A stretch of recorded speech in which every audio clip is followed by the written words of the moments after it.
Hello, everyone. Welcome to the Crossroads Podcast. I am your host, LeRon Dawkins, and here with me tonight are my buddies in arms, my cohorts, my compatriots, all that good jazz. Welcome back to the show tonight. PlayStation Dr. Austin Campbell. What's up, man? What is up? I'm looking through the 505 games right now. You know, actually, no wonder LeRon is so jacked up because he's drinking liquid death right now. Oh, yeah. He's beating death by drinking it. Beating death by drinking it. Yep. Oh, wait. Did we lose somebody?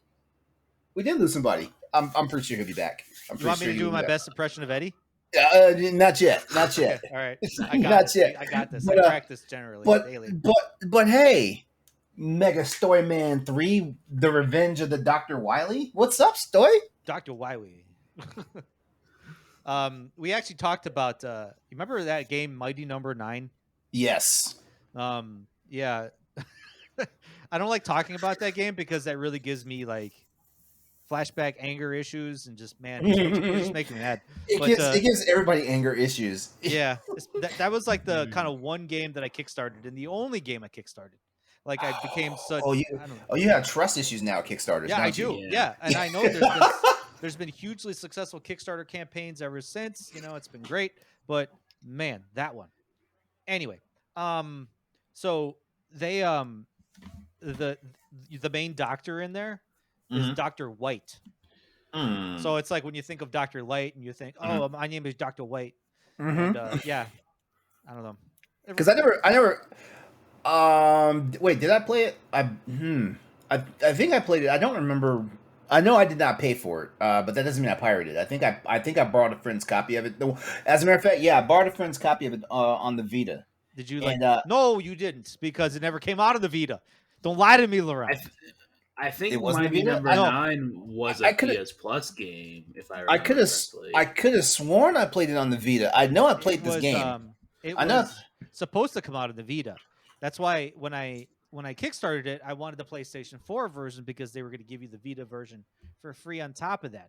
And they never made it for the Vita or the 3DS. They planned to, and then at the end they were like, "Nope, fuck it, we're not doing it." Then shit, I must have played it on Eddie, PC. Now Eddie comes in and he wants to get caught up and what's going on. Yeah, I must have played it on PC. We're talking about Mighty Number 9, Ed. Welcome back, by the way. I had my I had my impression of you ready to go, just in case. I'm sure Mighty Number 9 was on a cheap Humble Bundle at some point, probably. Probably, yeah. But also joining us tonight here at Crossroads is the one, the only, the always enlightened, ever excited, Eddie Varnell. What's up, man?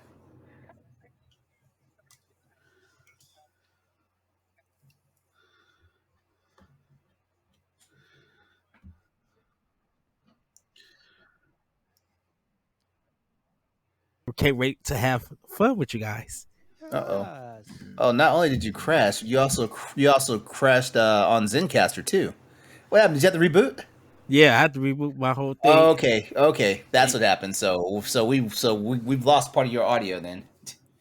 Well, guys, we're only 3 minutes in. We can either start this over, or we can just keep going, and I'll try to figure out what to do with the audio later. Man, I don't want to talk about Mighty Number 9 again. I'm wondering what the people who made Mighty Number 9 are working on now. That is a good question. They did. Mighty Number 9 actually saw. It came back in the Mighty Gunvolt series. Yeah.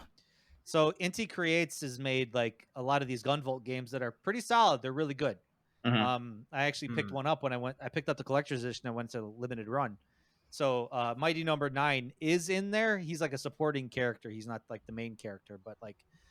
So yeah. Guys, what do we think went wrong with that whole thing? You know, because I feel you on this story. Like it definitely people who did this Kickstarter definitely have trust issues now with Kickstarters. You know what? They promised way too much. Was that what you it know was? How many platforms I think it was to launch on? It was supposed to launch on 9 platforms. Yep. And every time they made stretch goals, they met those stretch goals.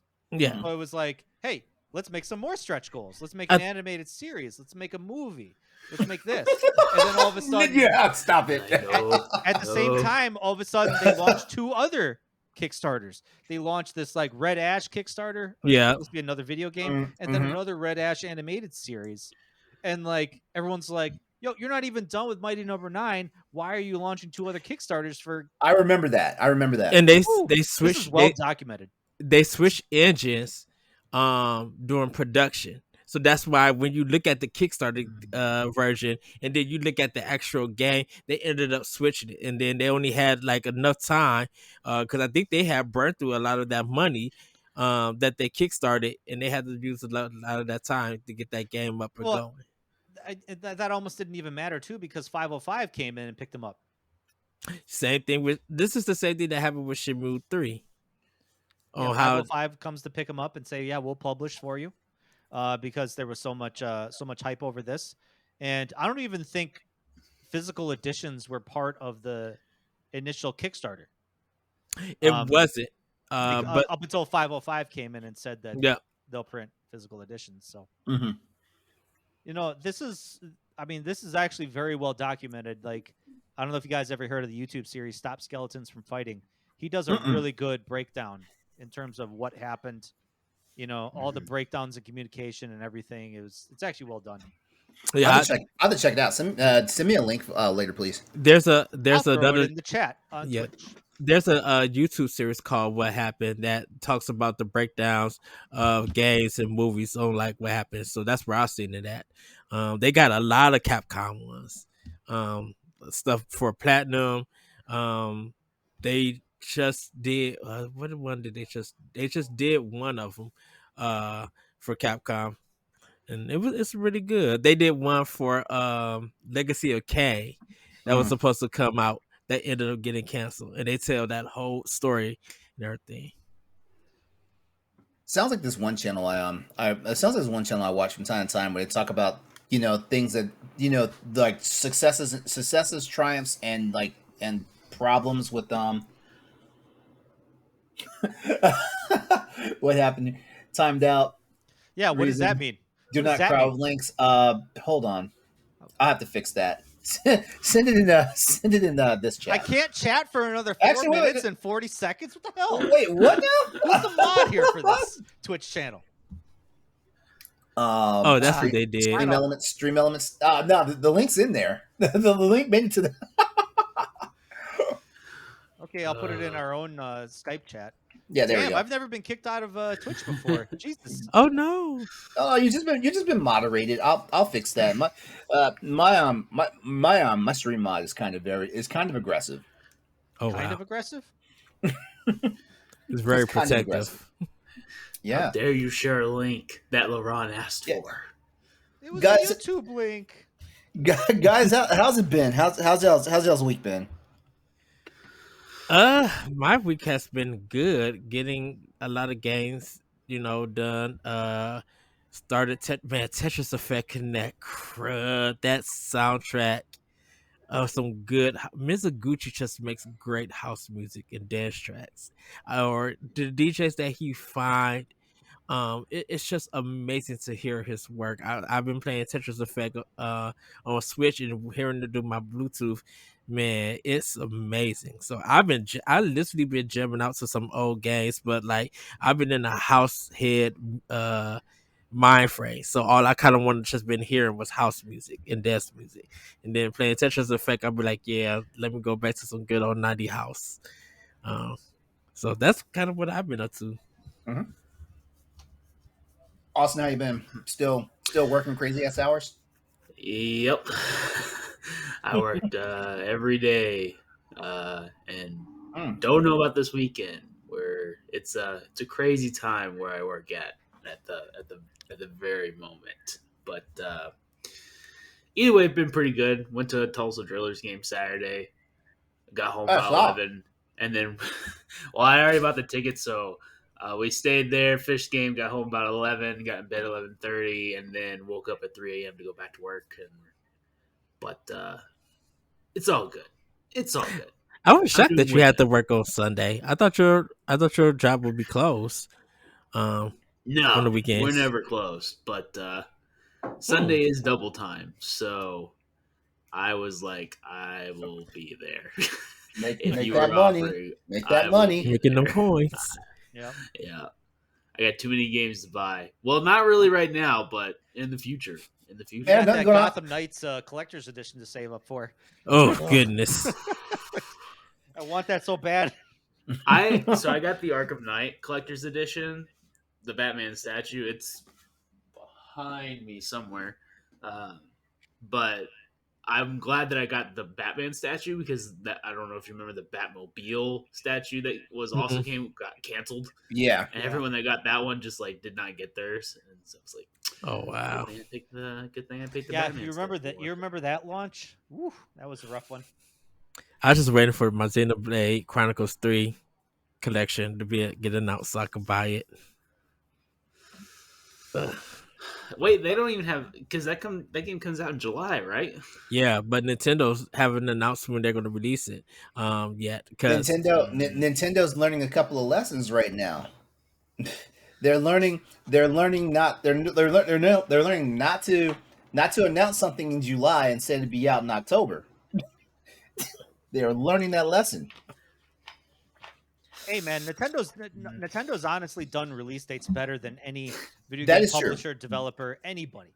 That is true because a little later on the show we're going to talk about a publisher that actually has some big money behind them. I mean, a developer that has some big money behind them, you know. But yeah. So who's on? Is on the developer or is on the publisher? We'll figure it out. Stoy, how you been? Man, I started my second semester of nursing school last week, and I'm already regretting it. Aw. But congrats though. Congrats though. No, no, congrats. I hate this. Fine, I will not congratulate you. Don't be a quitter, Stoy. Don't be a quitter. Here's a question. I know doctors do residencies. What do nurses do? Nurses don't do residencies unless it's like a doctorate program. So if I go for my PhD, or if I do like a nurse practitioner type of thing, I'm just going for my bachelor's in nursing. I'm gonna knock it out in 2 years, and so I'm just gonna be packed with like school shit for like till December of 2023. So, oh wow, it's not bad. It's just this semester is gonna be the worst out of all of them. Like, so is it because of the curriculum or is it just because of what you have to deal with? It's because I'm taking 4 classes this summer semester, and like every other semester, I'm taking 2 to 2.5. Oh, so you're kind of loaded. Yeah, I went up to my teacher and I was like, "Is this normal?" And she's like, "Yeah, this is kind of how the program is." I was like, "This is bullshit." Like, I barely did anything in the last semester, and then all of a sudden, this semester, you're just like pounding me with all this shit. Like, what doesn't make sense? But, so is this? So did you get any breaks or anything, or is it just like once you finish your semester? I get a week break in between each semester, but I don't get like a significant like summer vacation or anything like that. I think I get 2 months off for like Christmas. Yeah, that's how it goes when you're going for that accelerated degree. Yeah, I mean, I want to knock this out because the VA that I work for is paying for 75% of it. Oh hell yeah! Oh nice. Oh yeah, I want to knock this out as soon as possible. I don't want to be in school for like 3-4 years and stuff. Yeah. Is everything in class or is it online? Yep, everything's in class. Yep. No, for this, I feel like you have to be like in the classroom. Like there's. Well, I knew a couple people during COVID where they had to do virtual clinicals. Mm-hmm. Virtual clinicals. Yes. So like basically fake patients behind a screen, and then they have these like charting programs where you can actually like kind of like meet. It's almost like, I hate to say it, it's almost like a video game where like you have like a real life patient who's like you're interacting with them and you're typing in like, hey, how are you doing, or like let me take your blood pressure, or like let me listen for breath sounds and stuff like that. So there's a little bit of that. There was a little bit of that I heard, but yeah, now they're actually going back into full live clinicals, thankfully. So cool. All right. Otherwise, I camped this past weekend. Oh, nice. I brought my Switch and I played Shantae on a hammock. It was nice. Nice. Cool. Nice. Do not forget that you're checking out the Crossroads podcast. It comes at you every week, bringing you the latest news, rumors, and general discussion in the world Crossroads podcast. I thought it was in the EXP cast. It feels like the ESP cast, doesn't it? It really do. I feel like we blend a little too much. I feel like it. So who's copying who then? You know what? I feel like I'm copying everybody at this point now. I keep messing with the format of the show. Like, like we're getting closer and closer to episode 100. Which, by the way, Nintendo Pow Block, good job approaching episode 300. Yes. Good job. Yeah, within a month and a half, we will be hitting 300. We got some special things happening. And if you guys want to support us, we have a Patreon, not only a Patreon, but we also have our store for Redbubble where you guys can get your Nintendo and Crossroads and other Boss Rush gear. I should say. I can't believe you got Reggie on Nintendo Pow Block. I can't believe that's happening. I would shut down the whole week. I would shut down 2 whole weeks from work if that happened. If we had Reggie, he's doing a book tour. It's possible. Yeah, it is possible. Yeah, it is possible. You just got to keep bugging him. You got to keep bugging him. Yep. Listen, if you don't have a restraining order from Reggie, you didn't try. Wow. You didn't try. I mean, I was outside of Phil Spencer's house for a whole 3 months when we were doing Arsenal X, and finally, he actually sent the dogs out and chased me away. So wow. But he waited 3 whole months. He waited 3 whole months, so I, was hopeful for that. Did one of the dogs bite you? Nope. I'm a soccer player, man. I run real fast. Wow. Question the validity of this statement, but I'll let it slide. Oh, you don't know how fast I am. No, I mean, I don't think you stood outside Phil Spencer's house. I don't know if I believe you. The plot thickens. Well, I don't know how to prove it to you. But you just have to take. I'll talk to Phil. I'll text Phil. See what he says. Okay. All right. I'll let you know what he says. Yeah. All right. Tell him I say hi. He'll know what that means. Yeah. I'll tell his dogs that you also said hi. Wow. Okay, cool. All right. So in our chat right now, all of our housekeeping information is up there. Go, you got the links. Go check it out. Do that thing. We're gonna go ahead and get kicked off with what's up. How did they not block you from putting too many links in there? Stoy put in one and he got banned. Because it's my channel. Don't worry, Stoy. I'll hook you up. Don't worry. Well, it looks like I am out of Twitch jail now. Don't blast the chat. If I all of a sudden start chatting too much, oh boy. All right, guys. Well, let's go ahead and crack into what we've been playing this week. Who wants to get started? I'll go first because I don't have too much. What? Gasp! What? Yeah. What bizarre world are we living in? There hasn't been a lot of games dropping, so I haven't been able. What does that ever stop you from playing 17 trillion games though in a week? Well, work is one of them because of of all the call-ins and me going to different stores. So that's been one of them. I mentioned Tetris Effect, Graceful Explosion Machine. I actually picked the wait. What was that second one? Graceful Explosion Machine. Graceful Explosion Machine. Yes. So it was it's an indie game from Vertex Pop that came out when the Nintendo Switch first dropped. And it is a kind of not arena based but an arcade style shoot 'em up where you are a ship with 4 different powers. But each power is limited. So in order to restore it, you have to use a different power to collect some gems. And your goal is to get through 3 phases with the highest scores. But it's everything that you are killing feels combo heavy. So you'll be shooting, using the sword, throwing missiles, throwing your long thing, and you got to keep switching and not get hit. If you get hit, that not only drops your ranking, but after 3 hits, it destroys your ship, and you have to redo that phrase over. And they'll throw everything at you, so you kind of got to dodge. It's all in one plane, but you can switch your ship over. It's very arcadey. It is very addictive. You could spend close to 2.5 hours getting through 2 planets and stuff. And trying to better your score. So it's such a fun game. And everybody could look that up. But I did pick up Uwiden Chronicle Rising on Switch. It's the kind of sim slash action RPG. It's not a bad game. It's good, but it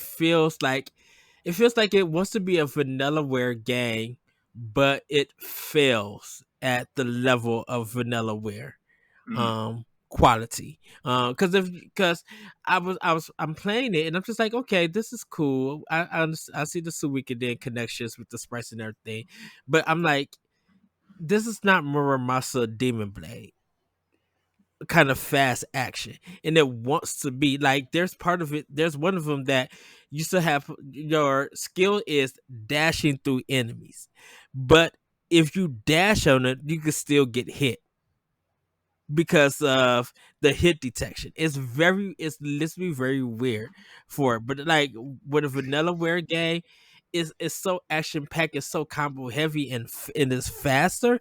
It feels like you're trying to be something that, or you're trying to imitate a vanillaware game, and you did a poor job at it. Why are you trying to dash through enemies? You can't dash through enemies, Eddie.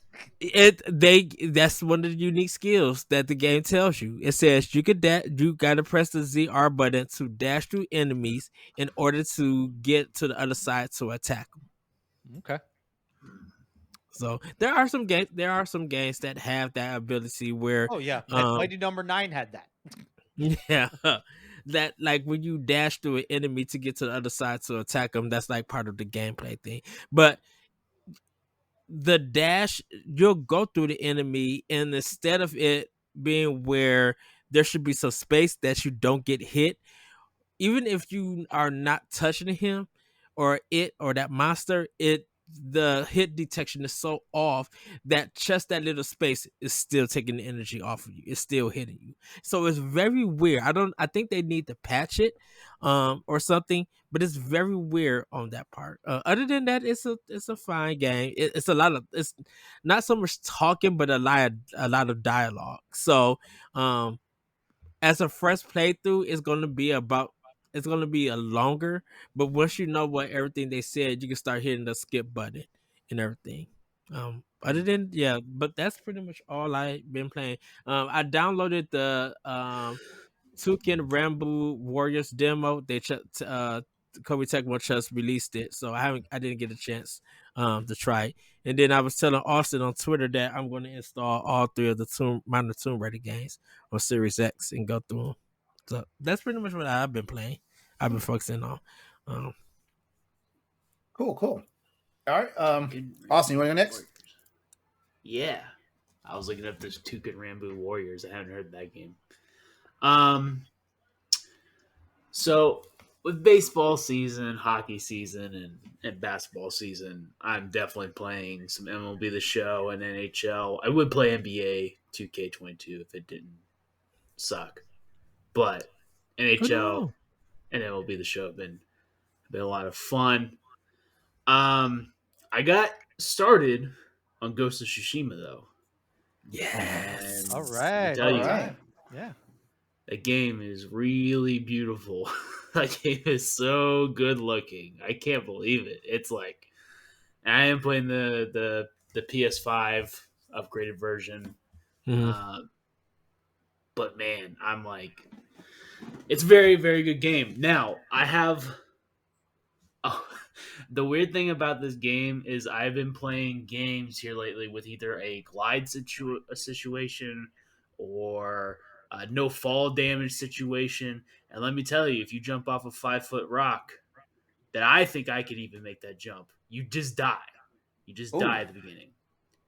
And that is a little annoying, but I'm getting used to it, being like, all right, I can't jump this way. I need to go around. I need to actually pretend like I'm a samurai in heavy samurai armor, and walk, I really like the sword fighting gameplay. I think it feels really good. I don't know if this felt the same way on the DualShock, but the DualSense, like the way it like goes against you, you really feel like you're a heavy dude walking. and like So every time you swing the sword, you're feeling it, and every time you're parrying, you feel it. Like if I don't know, it feels so very real. Yeah, with the PS4 DualShock version, you don't feel any of that. So you get some rumble, but you don't really feel it. It's just sword fighting, really, pretty much. You might hear some sound effects out of the controller, but like when you actually play it, there's no like feedback that gives you that feeling. Not like the haptic feedback of the PS5 controller, yeah. Yeah. I think the combat's a little simple right now, but I'm assuming the more you go, you're gonna unlock different abilities and stuff like that. I'm not too deep into it. I just got the bow, and then like they're not throwing stars, but they're called something else. Kanais.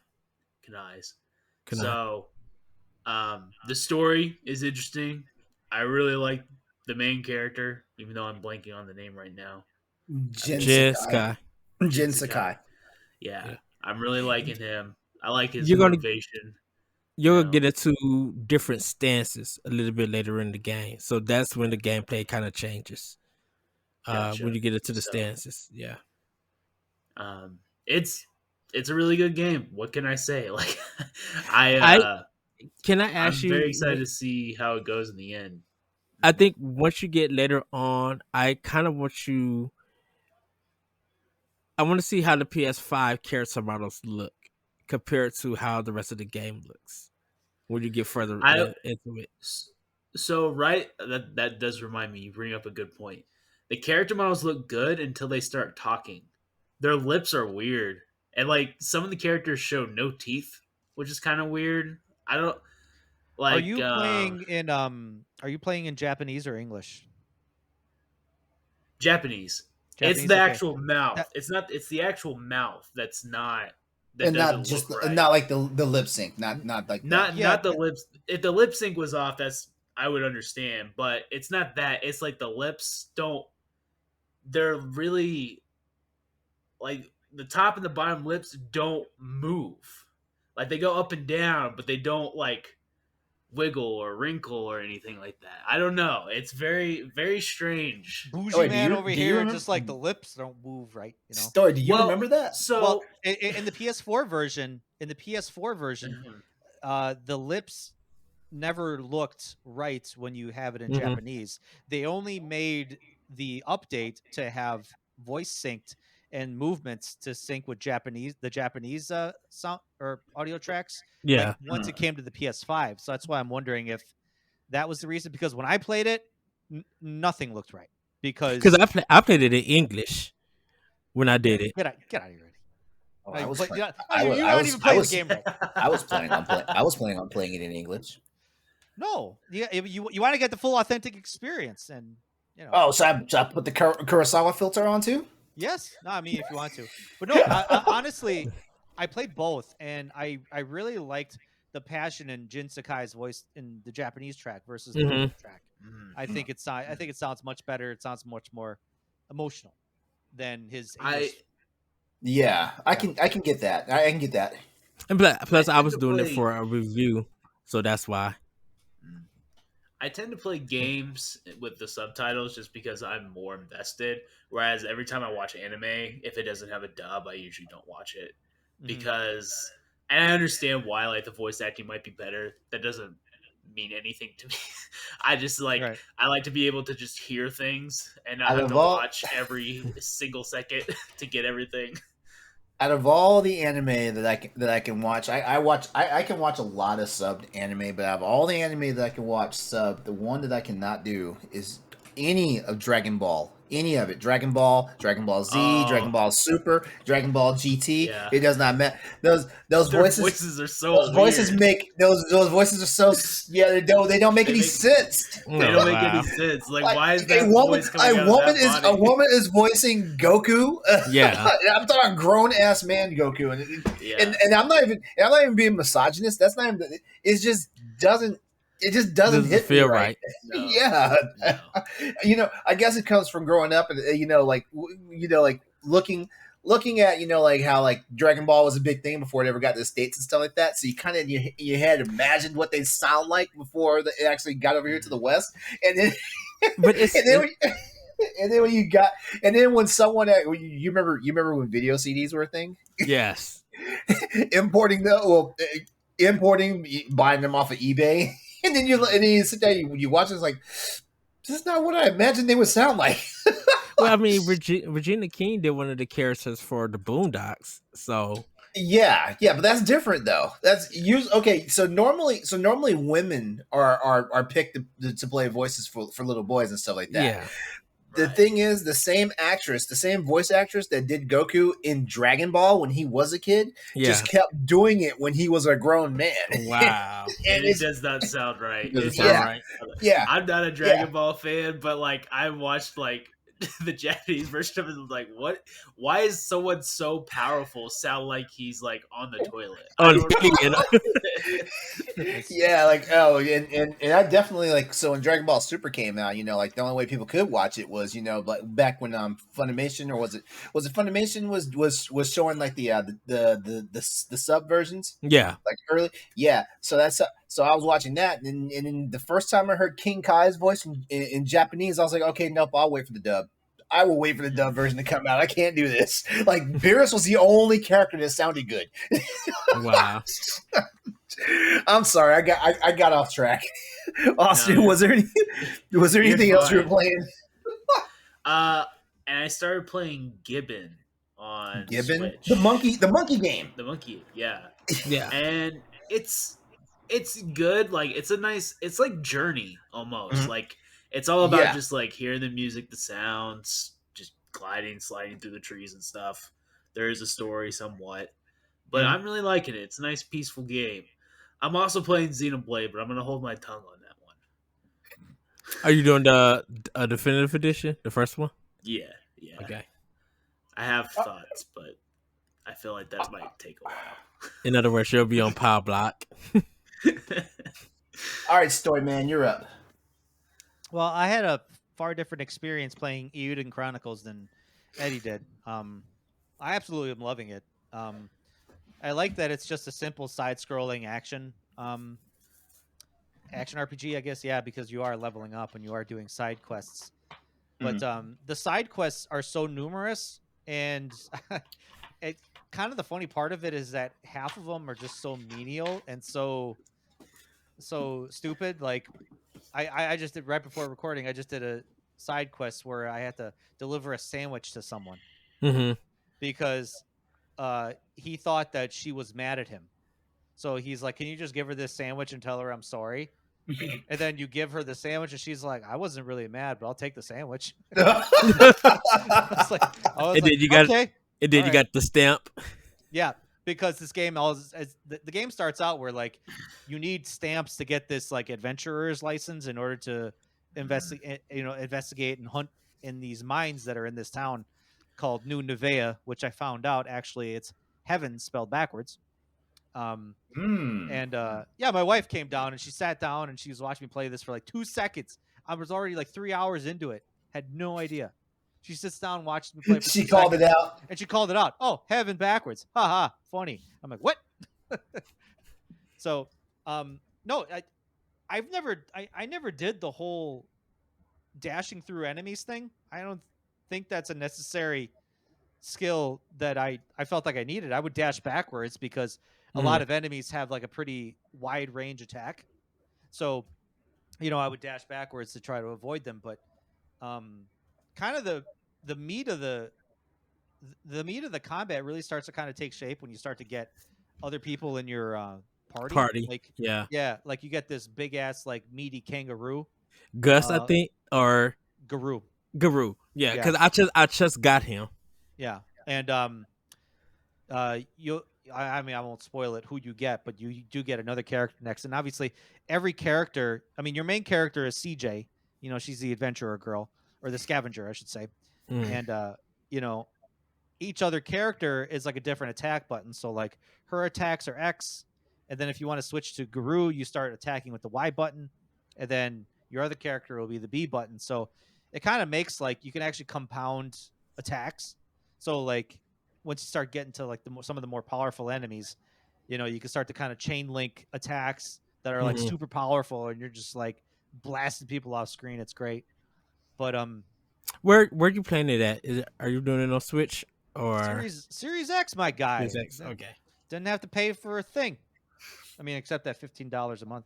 But yeah, no, it's I'm like about 7 hours in right now, and it's the story really starts to kind of take shape around that point. Like, you know, you're kind of just doing menial tasks, and you're just like, hey, we're just scavenging for things, and the real meat and bones of the story isn't taking off until like now, to where things are starting to kind of make sense, like what's going on in the universe of this game. So, you know, if you're wondering when the story is going to start, it doesn't start till about like hour 7 in. But I have so much fun with like the combat, the exploring. I think it is trying to go for that vanillaware style, and I think it's doing a great job. Like, the backgrounds are immensely detailed, Yes. immensely colorful. I mean, I'm playing on the Series X, so I don't know if there's much of a difference between that and the Switch, but it looks freaking amazing. Like, you know, a lot of the background kind of moves and sways, like when you get to the forest areas, you know, the grass, some of the underground areas where there's water. Like, it's just it's surprising how detailed it is. Like, I wasn't expecting this amount of kind of color and detail in the backgrounds, especially, but yeah, the only thing that could be kind of jarring is the characters. The character design is almost a little bit low poly, but that's the Suikoden style. That's how those old games used to be. So I guess that makes sense. Because I think that's how they're gonna look like when the first game comes out. Yeah, whenever the RPG comes out, which is next year. Yeah. Yeah. But no, like I said, I'm thoroughly enjoying this. I'm actually, I like this. I just like the simplicity of it. I always like games that, like, hey man, just this is your attack button. That's it. Have fun. No complicated ass combos. No 30 hours of tutorials for you Xenoblade Chronicles fans. You know, like, just wow. He just couldn't resist. Well, now I might as well say my piece too. I come on the show now and get all the shade. No. No. It's not direct. It's not directed to you. I was 20 hours into Xenoblade Chronicles 2. I love the Xenoblade series, but man, 20 hours in and I'm still getting tutorials. What the hell? But anyway, to be fair, game. Uncharted 4 gives you a tutorial on the last level, and I still to this day hate that so much. As much as I love that game. Well, I mean, that's the thing. Like, sometimes I just appreciate games that, like, don't hold my hand, that just say, like, hey, we're going to teach you everything you need to know about this game within the first hour, and the rest is just kind of just filler stuff. Like, you start to get a little bit of tutorials when you start to really rebuild the city, like New Nuvea, when you start to kind of like put up shops, you put up restaurants, you put up hotels, you put up, you know, a smithy, a blacksmith, an armorer, and stuff like that. So, you know, you get a little bit of tutorials there and like what they're selling and stuff. But I mean, yeah, I just love the simplicity of it. Kind of miss those days. But I can't wait till I get to like where you're at. Story, because I think I'm only like about two hours in. I just got to the mine, but I just got Garou the kangaroo. So and we're still dealing with the earthquake thing. I don't know if that's part of like a subplot or part of the plot of the game. That is kind of like a sub. I mean, it is a subplot. I mean, that does pop up, I think, a little bit later. But okay, yeah. I mean, you'll start to go through like kind of like mountaintop regions. You'll start to delve deeper into the mines, where you go into an underground city that looks really nice and cool. Like, it's just, you know, the landscape is very diverse. So okay, you know, yeah, there's little bits of humor in there too sometimes, you know, where like especially Garou and CJ, tell everybody that I was toilet trained at 1.5. Say it now. Yeah, I want you to scream out loud that I'm toilet trained. You know, so there's a lot of kind of like funny banter that they have in between them. You know, which is fun. But otherwise, I ended up replaying Sifu again because they just made an update, the baby bitch mode update. Oh God! Oh wow! or the game is too hard, so here's an easy mode for you. And is it easy? It's not easy. I'll tell you that. But the Oh. only thing that makes it easy is that you don't incur as much damage, and your attacks are just a little bit stronger. So like the enemies are still like attacking you the same, but I think your damage output's a little bit higher, and the damage that you take is far less, and you actually age slower. So it's not like the enemies are just like standing around and waiting for you to hit them. Like it's just basically little tweaks here and there that actually make the game more fun. So like if you're the type of person that wants to perfect it, especially when you get to boss battles, like if you want to really try to perfect boss battles, like this is a good mode to get into. Like the third level. Yeah, I think it's the third level where you're in the club, or is that the second level? I think it's the second level. I think it's second level. Yeah. Like I was stuck on that boss for a while, when I first played it on normal, and I was like, I'm forgetting the combos. But like when I started doing the easy mode, I got the combos down. I got his combos down pretty quickly after that, because I'm like, okay, all right, I get it. And it's the same with like the third boss, the woman that you fight in the museum. Like, it's a little bit more forgiving that you can continually learn the combos, and then once you get it, you're nailing it. So it's easier to do like pattern-based learning. it is the bosses are very pattern-based. Yeah, that's the whole thing about it. Very pattern-based. And that's why playing it in easy mode, it's a little bit more forgiving in your learning, especially if you're a slow learner like I am sometimes, where I'm like, I just can't get it. Like the woman boss, she has a high attack, a low attack, a high attack, and a low attack. And God help me if I get the first one wrong, because then my brain thinks, oh, she is attacking high, so stand up tall. Oh, she's trying to attack low, so why don't you duck down for that? My brain just can't seem to like break that cycle. So it's like, ugh. I'm an idiot. Stop.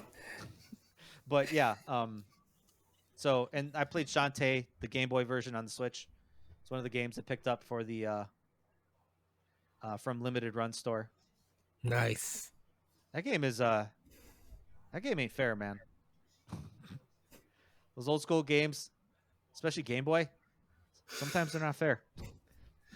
But it's a cool game. Like, it was actually surprising that that's a Game Boy game. Yeah, Capcom did the publishing. WayForward did the developing. Yep. So WayForward, man, they're like the kings of side-scrolling action beat 'em ups now. So they've cemented their place. Didn't they do a G.I. Joe game? No, that was someone else. They did an Aliens game for Sega on the DS that everybody enjoyed. But the G.I. Joe one was for someone else. I could have sworn they did. Anyway, whatever. But That's all I played. Yeah, WayForward did some kind of Beyblade game for Nintendo that nobody didn't want. Ooh, yeah, Beyblade. Oh, they did Contra 4 too. That's right. Yeah, I did not know that. I really thought Konami did it. I didn't know they worked with WayForward to do that game. Mm-hmm. Oh yeah, and they did Silent Hill Book of Memories. Oof. Mm-hmm. Remember that for the Vita guys? Yes. Yes. Remember that? I still haven't beat a Silent Hill game. I hope this doesn't start something story. I hope this doesn't. Because you sounded very sad Sunday about all the stuff that was going on. These Silent Hill news are kidding me. I just read an article about Bloober Team making a comment because one of the rumors is that they are working on the Silent Hill 2 remake, and my brain started going because they said we don't comment on rumors, and that's all I have to say. And I'm like, oh my god! So you haven't said you're not working on it. You haven't said that. Oh, but then they did say that when we are ready to announce our future projects, we'll let you guys know. Yeah, but they didn't say no, Eddie. I mean, do a lot of people really want the Silent Hill remake? No, actually, or they just want me personally, the series back. Me personally, I don't want a remake. I would much rather have a new game. A new But game, yeah. if the rumors are true and they're saying that there's like 2 or 2.5 games in development right now, it would be a nice kind of addendum to the Silent Hill series, like, kind of like what they did with Resident Evil 2. It's like they didn't need to do the remake, but it's kind of like we're still making new Resident Evil games. It's just here's some extra shit for you. Right. Yeah. Especially since like you want this new generation of gamers to experience that stuff, because you'll hear us old guys be like, yeah, Silent Hill 2 is the best horror game in the universe. And all these young kids are like, okay, grandpa, I can't Yeah. get a PlayStation 2 and play it.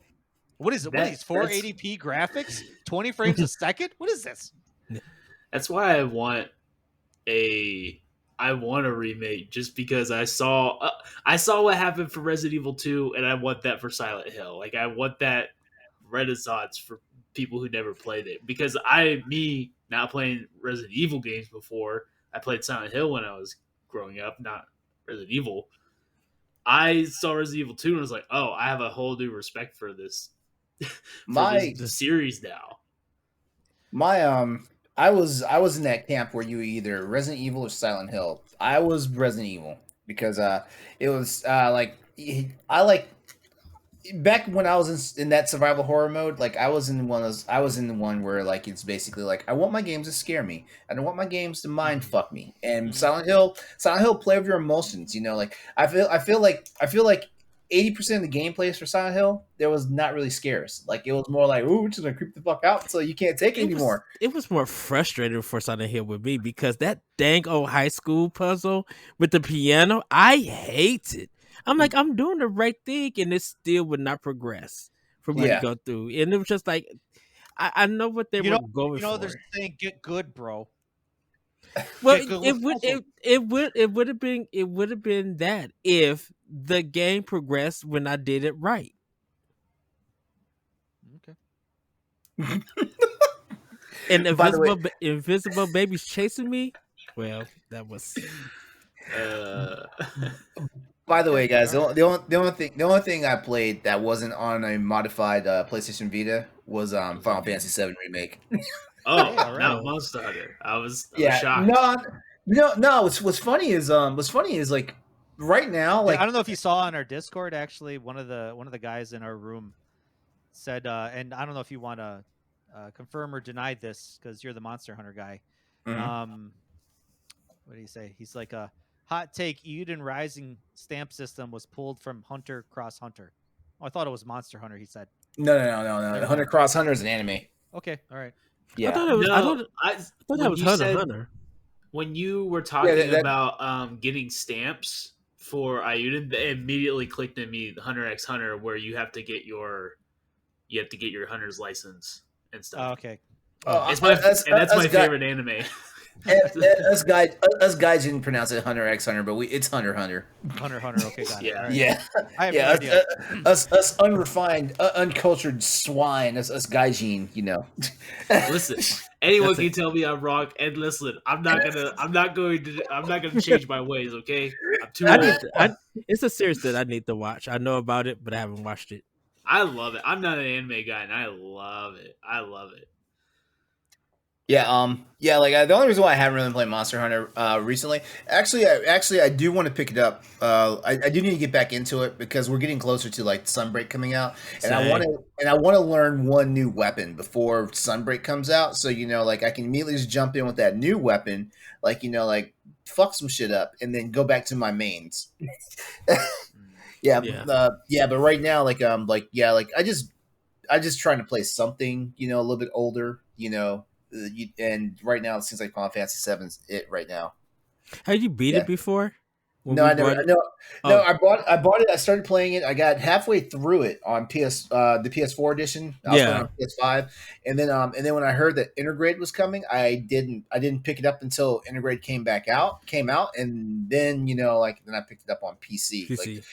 I spent the money and got I spent the $20 and got the Yuffie DLC and stuff for PlayStation, but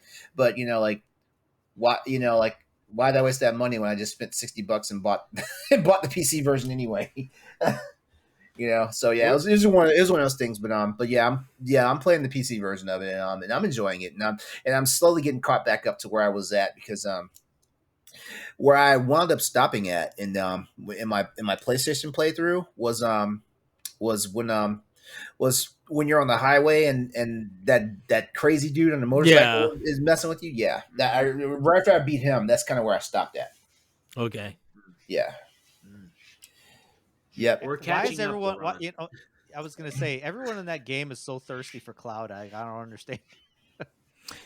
For remake, no, you mean the characters? Yeah, you got like Eris. Eris, Yeah. she's thirsty for him, and then Yeah. Tifa's thirsty for him, and then the girl that's part of Avalanche. why am I drawing a blank on her? I can't remember her name either. Biggs Wedge. Is it Jessie? Jessie. Yeah, Jessie. Yeah. There's only one talking character to be thirsty for in that game. It's because he's a soldier. I thought you was going to talk about the. Got to be an edgy blonde guy. I thought you was going to talk about the costume guy story. The what? The costume guy for the club. Oh yeah. Yeah, even him too. Yeah. Too. That dance number brought me back to the old Dance Dance Revolution. Goodness. Which I never talked about. I played Dance Dance Revolution in an actual arcade when I was in Tennessee. No, not Tennessee. What am I in Raleigh? In Raleigh, North Carolina last week. Here comes the DDR geek in me. Do you remember what version it was? It was DDR Extreme. Oh, okay. That's the only one I remember. Yeah. Classic. Yeah. Wait, you used to play? Yeah. Not you said it was not good, I guess, right? No. I did. It's not something I talk about that often. Well, you're a soccer player, so I know you could hit those hard songs. Yeah, I had all the PS2 games. Mm-hmm. Yeah. Same. You know, that's another conversation for another day. You guys ready to talk about the new games that came out this week? Yeah, let's go. I'll tell you what. I'll tell you one thing. If you're in the indies, that's basically what this week has been, and what last week has been, and what the week before last has been. And I don't know, I feel like it's been that way since the second week of March. But yeah, so it's another exciting week for you if you're all about indies. And while it doesn't seem to be a slump right now as far as games go, as far as game releases, there is definitely been a slowdown in the higher profile releases. Because what was the last high profile game that we got? Not including Trek to Yomi, because MLB 22. Was that the last high profile? I feel like there was one right after that. The MLB Gran Turismo 7, Kirby, and Tokyo. That whole thing. There we go. I'm just thinking of. Yeah, I'm just thinking of PlayStation. No, well, this is no longer. Well, in that case, PlayStation. It would be Ghostwire. This is no longer just exclusively a PlayStation show anymore. Well, yeah, because I don't know anything for Xbox. Yeah. All right. Well, here are the notable games coming to PlayStation, PC, and Xbox this week. The week of the 16th of May to the 22nd.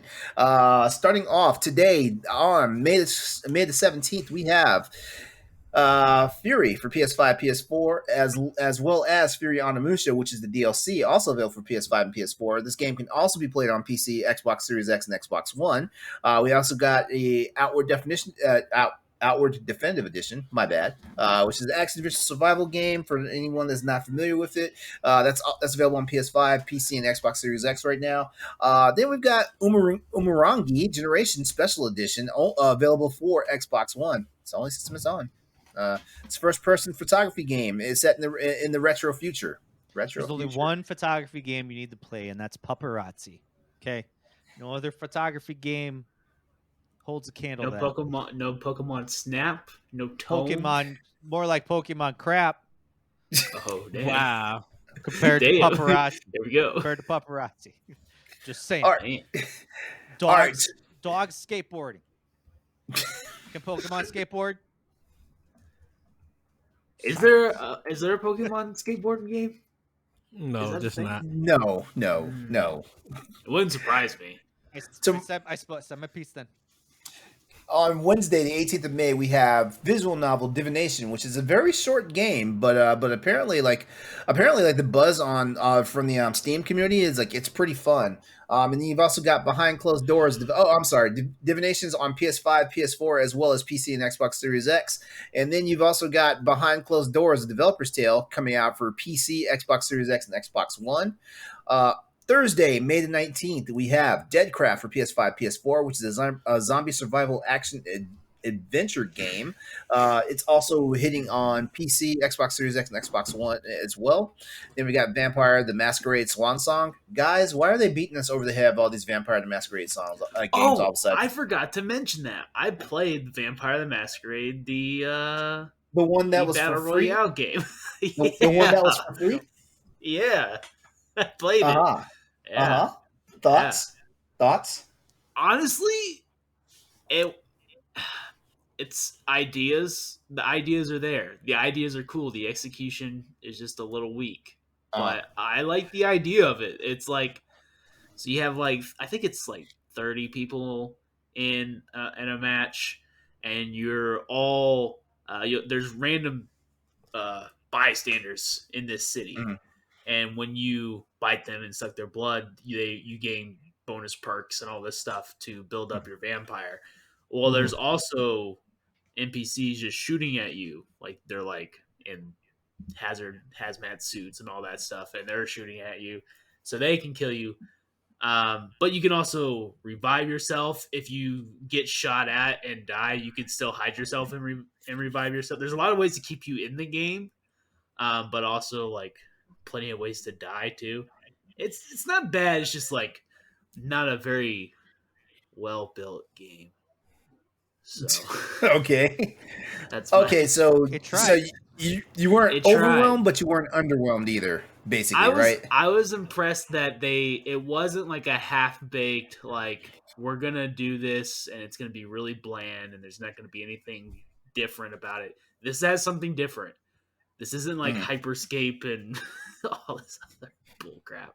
This has something. Okay. This has a flavor to it. All right. Okay. All right. Also on the 19th, we have Matchpoint Tennis Championships for Xbox One and PC, as well as They Always Run for PS5, PC, and Xbox One. They Always Run. Now that was the game that I actually was all hyped up about last year when they presented at the Jeff Keighley's thing.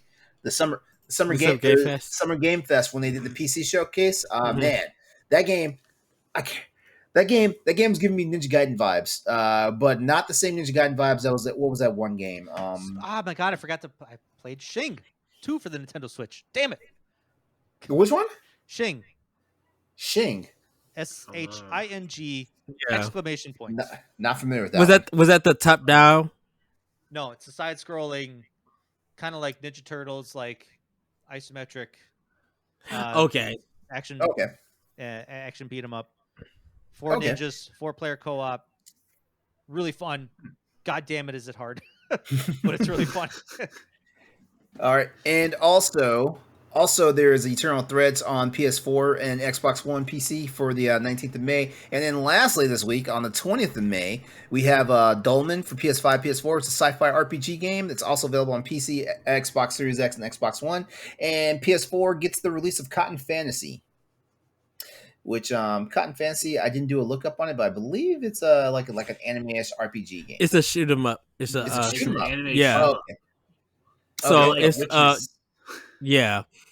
So Cotton is a big shoot 'em up game that was in Japan that never came here.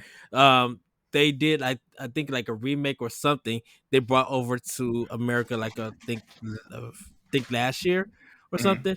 And so this one is like the new game in the series. Okay. Yeah. Should I ask the question, guys, or should we move on? I'm interested in the last 3 games, to be quite honest. Eternal Threads looks kind of cool. So Dolmen, kind of. I don't know. It's got some vibe. It kind of reminds. It's okay. When I say this, do not take it out of. Don't take it too out of context. It has some Dead Space vibe to it, where it's like the third person you seem to be using like a chainsaw kind of weapon. It's just random creatures. Looks like you're all in one spaceship, from what I can tell in the trailer. I'm with you. I totally got Dead Space vibes out of that. Like Dead Space meets like Gears of War vibes. Yeah. It's definitely more action oriented, but it looks pretty cool. And then Cotton Fantasy looks like a fun shoot 'em up. To be honest. Yeah. Definitely, they always run, and Divination looks really good too. Like, so for me, those two, plus they're on Switch, so I'll get them there. For me, it's going to be They Always Run as well, and Deadcraft. Deadcraft like look like something I could get into. Like, I'm not sure if I would stick with it, but definitely like something I would try out. I'm going for Vampire. It's like Vampire, because this one's the story one where like you're actually kind of like investigating crime scenes and you're actually influencing people. Like I don't know if you saw one of the gameplay skits where you can actually like 2 cops catch you and you could influence their brains to shoot each other. Oh wow. Yeah, it's kind of funny. Or you could just like kind of tell them to politely turn around and walk away. But why would you do that? Or like if you don't want someone to talk to, it's like, why don't you go snap your own neck? Crack. All right, see you later. It's nice to be a vampire. Did you ever play like the actual RPG games? Those like the actual tabletop games? No, not the tabletop ones. No. Okay. All right. Just curious. All right. Well, you know what? Let's go ahead and break into tonight's news and events so we can get this whole show rolling. Because I know like folks have things to do tonight. All right. So first news topic tonight, we're actually bringing you the highlights of this the 505 Spring 2022 showcase. Everything that we talk about tonight, you can find links to it in our Twitch chat, or just head over to bossrush.net, the website, and you'll see it all. So this morning, the famous publisher known as 505 Games delivered their very first ever digital showcase event in the company's 15-year history. Yeah, it's been 15 years, and they finally decided they're going to do this. All right, so starting things off, the craft brought us a trailer along with the very first look of their new game, Among the Trolls, which is developed by Forbidden Studios. In Among the Trolls, a giant sea creature destroys your boat while you're returning to Finland from the United States. And when you awaken, you're in a forest, unaware where you are and why you're there. Recalling a tale from your grandmother in which every forest, meadow, and lake has its own kind of folk that you must keep happy by sacrificing something to them. Yeah. It sounds about right? It sounds about right. I didn't get that from the trailer, but I guess that was the follow-up. That was in the follow-up. Yeah, like they showed. Yeah. Like I said earlier, guys. Like I watched the showcase, so you guys didn't have to. I heard that you're doing the Lord's work thing. I mean, I get it for some of these developers, but I heard that there was like 20-30 minute sections of just developers like talking about the game they just showed off, and that stuff always been like that's gonna happen. I think that's gonna happen with the who was that? Xbox did that. Xbox did that. Yeah, last year with their little Xbox ID showcase, and I think they just did it recently, where it was like they show a gameplay trailer and then a 20-minute developer interview, and then another gameplay trailer. Like no one wants to read those. No one wants to listen to those interviews during that process. They just want to see games. That's it. Yeah. We appreciate you, but also shut up. I was to say, let's get this thing move on. Watch those videos later. We'll watch those videos later in a different segment. You know what? Before we wrap up the show, I'm going to ask a general question. And it might be a talking topic for like one of the bonus shows. But Among the Trolls is being developed in the Unity engine, and we'll be getting early access on Steam sometime soon. So check that out. Also, at the showcase, Stray Blade might have been previously announced, but we were treated to a new look by developer Point Blank Games. Almost getting tongue-tied there. In Stray Blade, gamers take on the role of an anthropologist from another land who explores the ancient ruins of a mysterious civilization. Accompanied by a small wolf man, you must uncover and explore a Krea. I think that's how they pronounce it. which has seemingly become your new home since you can't leave until a bunch of magical shards that are embedded in your chest have been removed. The game is rife with crafting and magic-based combat. You'll unlock the mysteries of Akrea and all of his different biomes, which there's more than 4 different ones from what I understand. The combat looks fun, and players will employ their mastery of weaponry while surviving run-ins with various warring factions across the land. Players, you'll get a chance to check out Stray Blade later this year when it goes into beta on PlayStation, Xbox, and the PC. Closing off the show, we had a world premiere announcement trailer for Miasma Chronicles from the studio, the Bearded Ladies, who are the creators of Mutant Year Zero, Road to Eden. Austin, why are you laughing? I want to make a game called My Asthma Chronicles, and it's just about me having asthma. Oh wow! Or I thought you were going to say My Asthma Chronicles. That's what I thought he was going. No, you were going for. No, I was just thinking like I'm gonna make an RPG where every time, like after I make a move, you also have to use your inhaler to make sure you have power left or energy still to make moves and stuff like this. I am feel actually surprised no one's come up with something like that as a game mechanic. Any developer that wants to make a game that I came up with, let me know. I'll work with you. I'll give you no money, but I will give you all the ideas. Wow. For Miasma Chronicle, we get a look at that beautiful and mysterious trailer that depicts a beautifully crafted tactical adventure that's promising that you will not soon forget. The quest. It has a quest that takes you across a post-apocalyptic wasteland. I swear I'm trying to get tongue-tied tonight. Jeez, it's happening. Promising a quest across a post-apocalyptic wasteland torn apart by a savage force known as the Miasma, hence the name, Miasma Chronicles. With this, there was not a lot discussed. As a matter of fact, all we really got was a trailer for the game. And I'm pretty sure we'll be seeing more of this game in the months to come. That's good. Yeah, one thing though, the trailer definitely gave me some Full Metal Alchemist vibe. I like that you said that because I also got some Full Metal Alchemist vibes with it, and I'm like, hey, if you can't make good anime games, why not make games that are kind of like animes? That'd be good games. Yeah, exactly. Also, during the showcase, we got to look at both Ayuden Chronicle Rising and Ayuden Chronicle 100 Heroes, which is under development by Rabbit and Bear Studios and features talent from games such as Suikoden and Castlevania. So there you go. That's the highlights in a nutshell. Like I said, you can head over to the Boss Rush website for a more detailed write-up on it, as well as links for the actual showcase itself. The 35-minute showcase itself has actually been provided in our Twitch stream chat as well. Couple of quick questions here. Actually, I don't think none of you guys watch this, so this is more for the audience. Let us know if you checked out the 505 games showcase this morning. And now, guys, this question is for you. Which of the new announcements has your interest? I think we Miasma Chronicles, personally. That's the only one that feels to me. Same. Even though we just got like a cutscene trailer, but yeah, looks cool. Yeah, could be something. Yeah, I'm gonna go with Stray Blade. That looks interesting. Now, would you rather play that, or would you rather play my version of Miasma Chronicles? Cool. Interested in that version? No, no. You don't want to hear about the tales of my life and me dealing with asthma as a kid? All right, okay. Dude, can we just listen to Scrambled Rambles and get the same effect?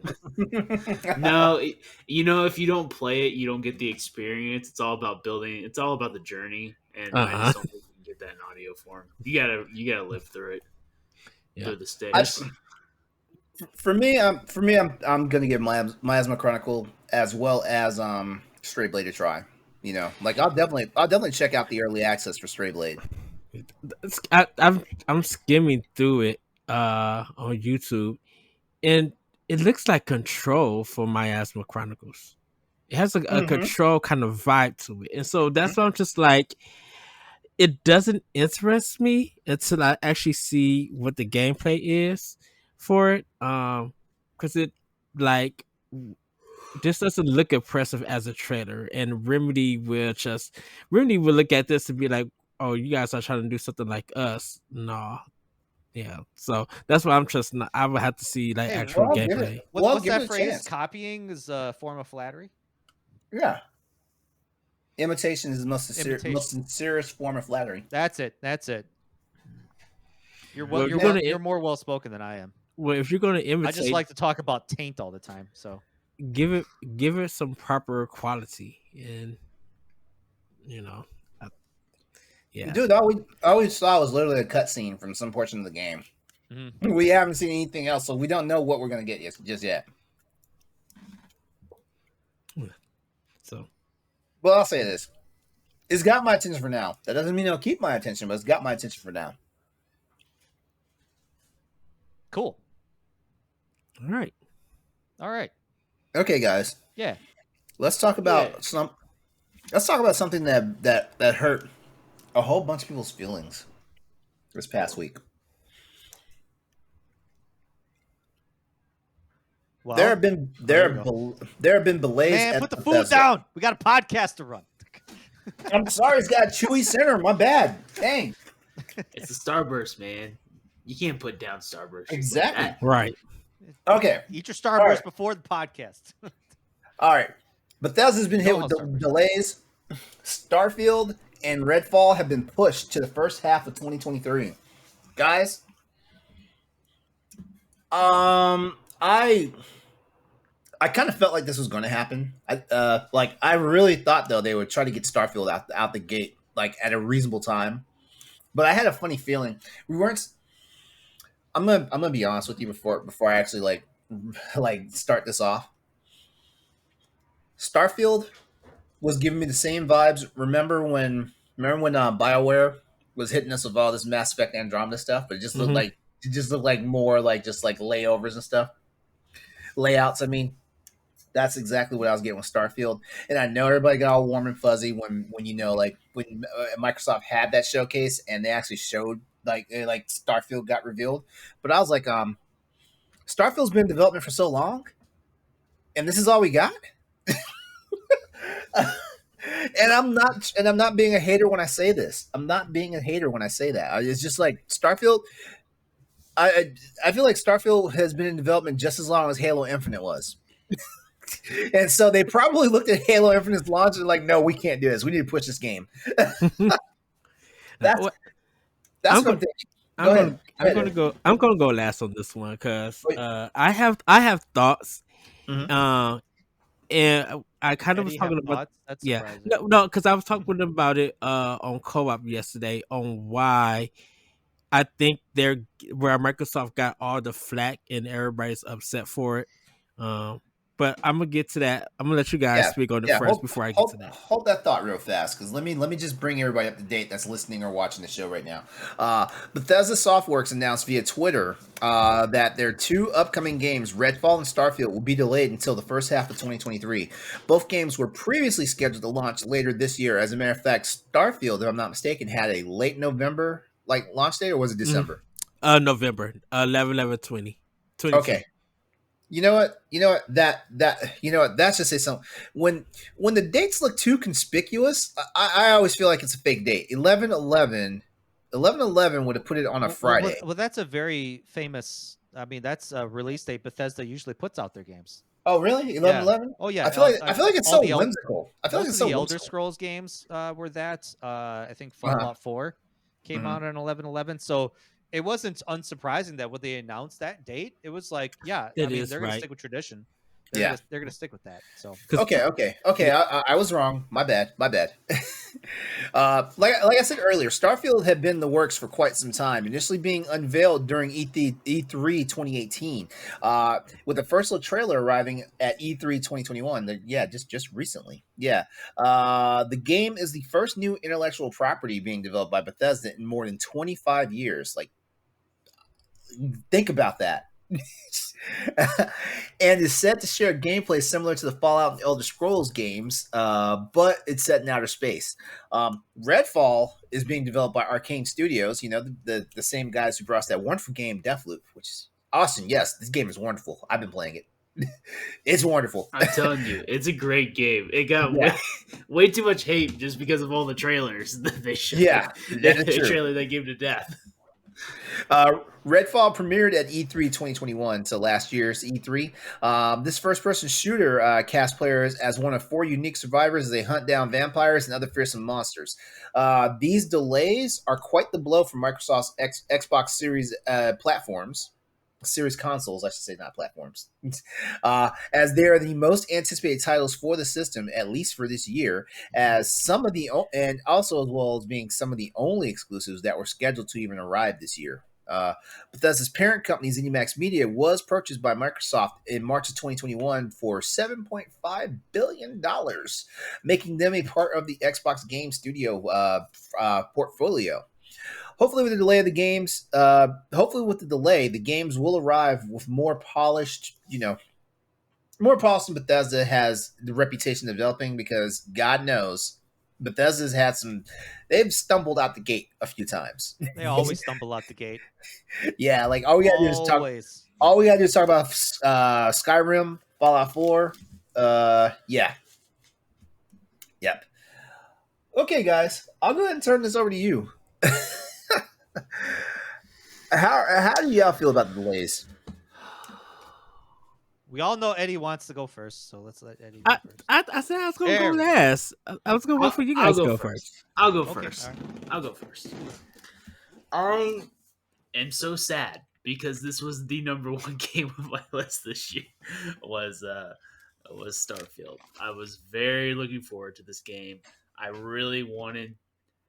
I predicted this year that Xbox would have Game of the Year. That this would be the year that Xbox has a Game of the Year. And now it seems like that might still happen, but from a third-party studio. They're fucking up because Dead Space comes out next year. They are fucking up. Man, 2023 is going to be a fucked up year because we all know everything is getting pushed back to 2023 at this point, and nothing coming out this year. Man, hide your wallet. Next year, my only hope is that NCAA football you're going to be broke next year. This year, that's my only hope at this point. I still don't know if Arkham Knights is going to come out. I don't know if I believe it. I don't know if I believe Hogwarts is coming out. Which is fine, but because I want the game to be good rather than be pushed out on time. Mm-hmm. I'll be honest. It's very true. Starfield, very true. A game that I have looked forward to since Fallout 4. Ever since I was done with Fallout 4, I've been looking forward to the next Bethesda game that isn't an MMO. Guys, I will tell you something. Like, I didn't even know that Bethesda had a new IP coming until everybody got all warm and frothy about this game last year, and I was like, this game, what is this game? And then hear that it's been in development since 2018 and stuff like that. I didn't even know it was a thing. Like, I feel like I should have known about this before last year's E3, but I did not know about it. Oh, you didn't watch the past E3s from Bethesda? You were living under a rock. Wait, there was a past E3. Didn't one get canceled before this one that got canceled this year? No, when they first showed when they announced the game before Microsoft brought them. Oh, you know what? That E3. What? That's why I was just you didn't watch that one. Apologies, because I basically when Sony and Microsoft was like we're not coming to E3, I stopped watching E3. Well, the Bethesda one was the big blowout because they did Starfield, and then at the very end they had a teaser for Elder Scrolls 6, which will come out in 12 years. Those were some of the most useless trailers ever. Just look, here's stars and a planet, and then Starfield graphics. Bethesda's the same thing with Elder Scrolls 6. All of a sudden, Bethesda's becoming Ubisoft. That's what they're doing. Because I think it was that year when they. Whoa. Watch your tongue. I think that year. I think not that bad. I think that no. Yeah, I think that year when they announced it, they had was that the one that they apologized for that Fallout release? Yes, I believe that was also, and then they were like, also we'll have you can have dialogue options in Fallout 76 and like all this. Yeah, we now have NPCs. We now have NPCs. Yeah, because Fallout 76. Okay, it was a crazy E3 from Bethesda that year. Just like, here's everything we have. People blow our load. Stoy, how are you feeling about the about these delays? I'm not surprised anymore. I think what I mean, they're learning. Every developer is looking at CD Projekt Red at this point and Cyberpunk and that whole debacle because by all certain extent, like Cyberpunk came out playing fine, but it was hampered by a lot of bugs that Fallout doesn't want to get in, or Bethesda doesn't want to get into, and they already have a reputation for, I mean, releasing buggy product, releasing buggy, broken games. I mean, Skyrim, it took them a whole year to fix it. Fallout 76, that's obviously still fresh in everybody's memories, and they don't want that same. They want early adopters and they want long-term adopters. So they want people day one, get in this, get high Metacritic scores. Everybody wants that. Microsoft wants that because Microsoft is gonna need some of these studios to start putting out some shit. Phil Spencer's like, we spent all this money on you guys. Come on, where's the product? And I know Microsoft wants primo product. Yeah. And so that, I mean, this isn't a surprise to me. It's disappointing, because I was really looking forward to this coming out this year, just like you, Austin. But I have a feeling I know what conversation you want to have, LeRon, at the end. So I'm going to start it off by saying I think we should do away with the release dates until 3 months before they come out. Kind of like how Nintendo does it. Nintendo does it the best. They did it. Oh, Nintendo are liars. Yeah, but Nintendo. You know what? I said I was not going to talk about this on podcast this week. I still. Are you saying Nintendo doesn't hold your energy before I say. Wait, what? What else? Are you saying that Nintendo doesn't announce games that don't come out for years? Because we've been hearing about Metroid Prime for how long? Listen. Hold on. Hold that energy. Hold that energy. I'm just saying. I want to make sure that I'm getting the detail here. Ed, your thoughts about the Starfield and Redfall delay. Okay, so two things about this. Pretty much Microsoft really gave Nintendo the whole fall and holiday lineup for the rest of the year. Oh, here we go. And the reason even though we haven't had the Summer Fest from Xbox and PlayStation, but go on. Yes, go on. Yes. From a first party, I'm saying just from first party, because we know some of their games that's coming out this year, and we know that some of them don't have. Hold on. Nintendo's playing the Hokey Pokey too, though. They doing, only did, but they only did. They only did. Let Eddie finish. They only did two. We know about Vest Wars. And we know about Zelda, and Anuma came out and actually apologized that they did have the delay, but they put in new footage of what was in the game because Starfield and Redfall has been so cutscene heavy centered. We don't know what we're actually getting with the game, and it's good that you mentioned Cyberpunk's story. Is because every time we saw that game, a lot of that was cutscene, and I think that's one of Microsoft's problems. Hold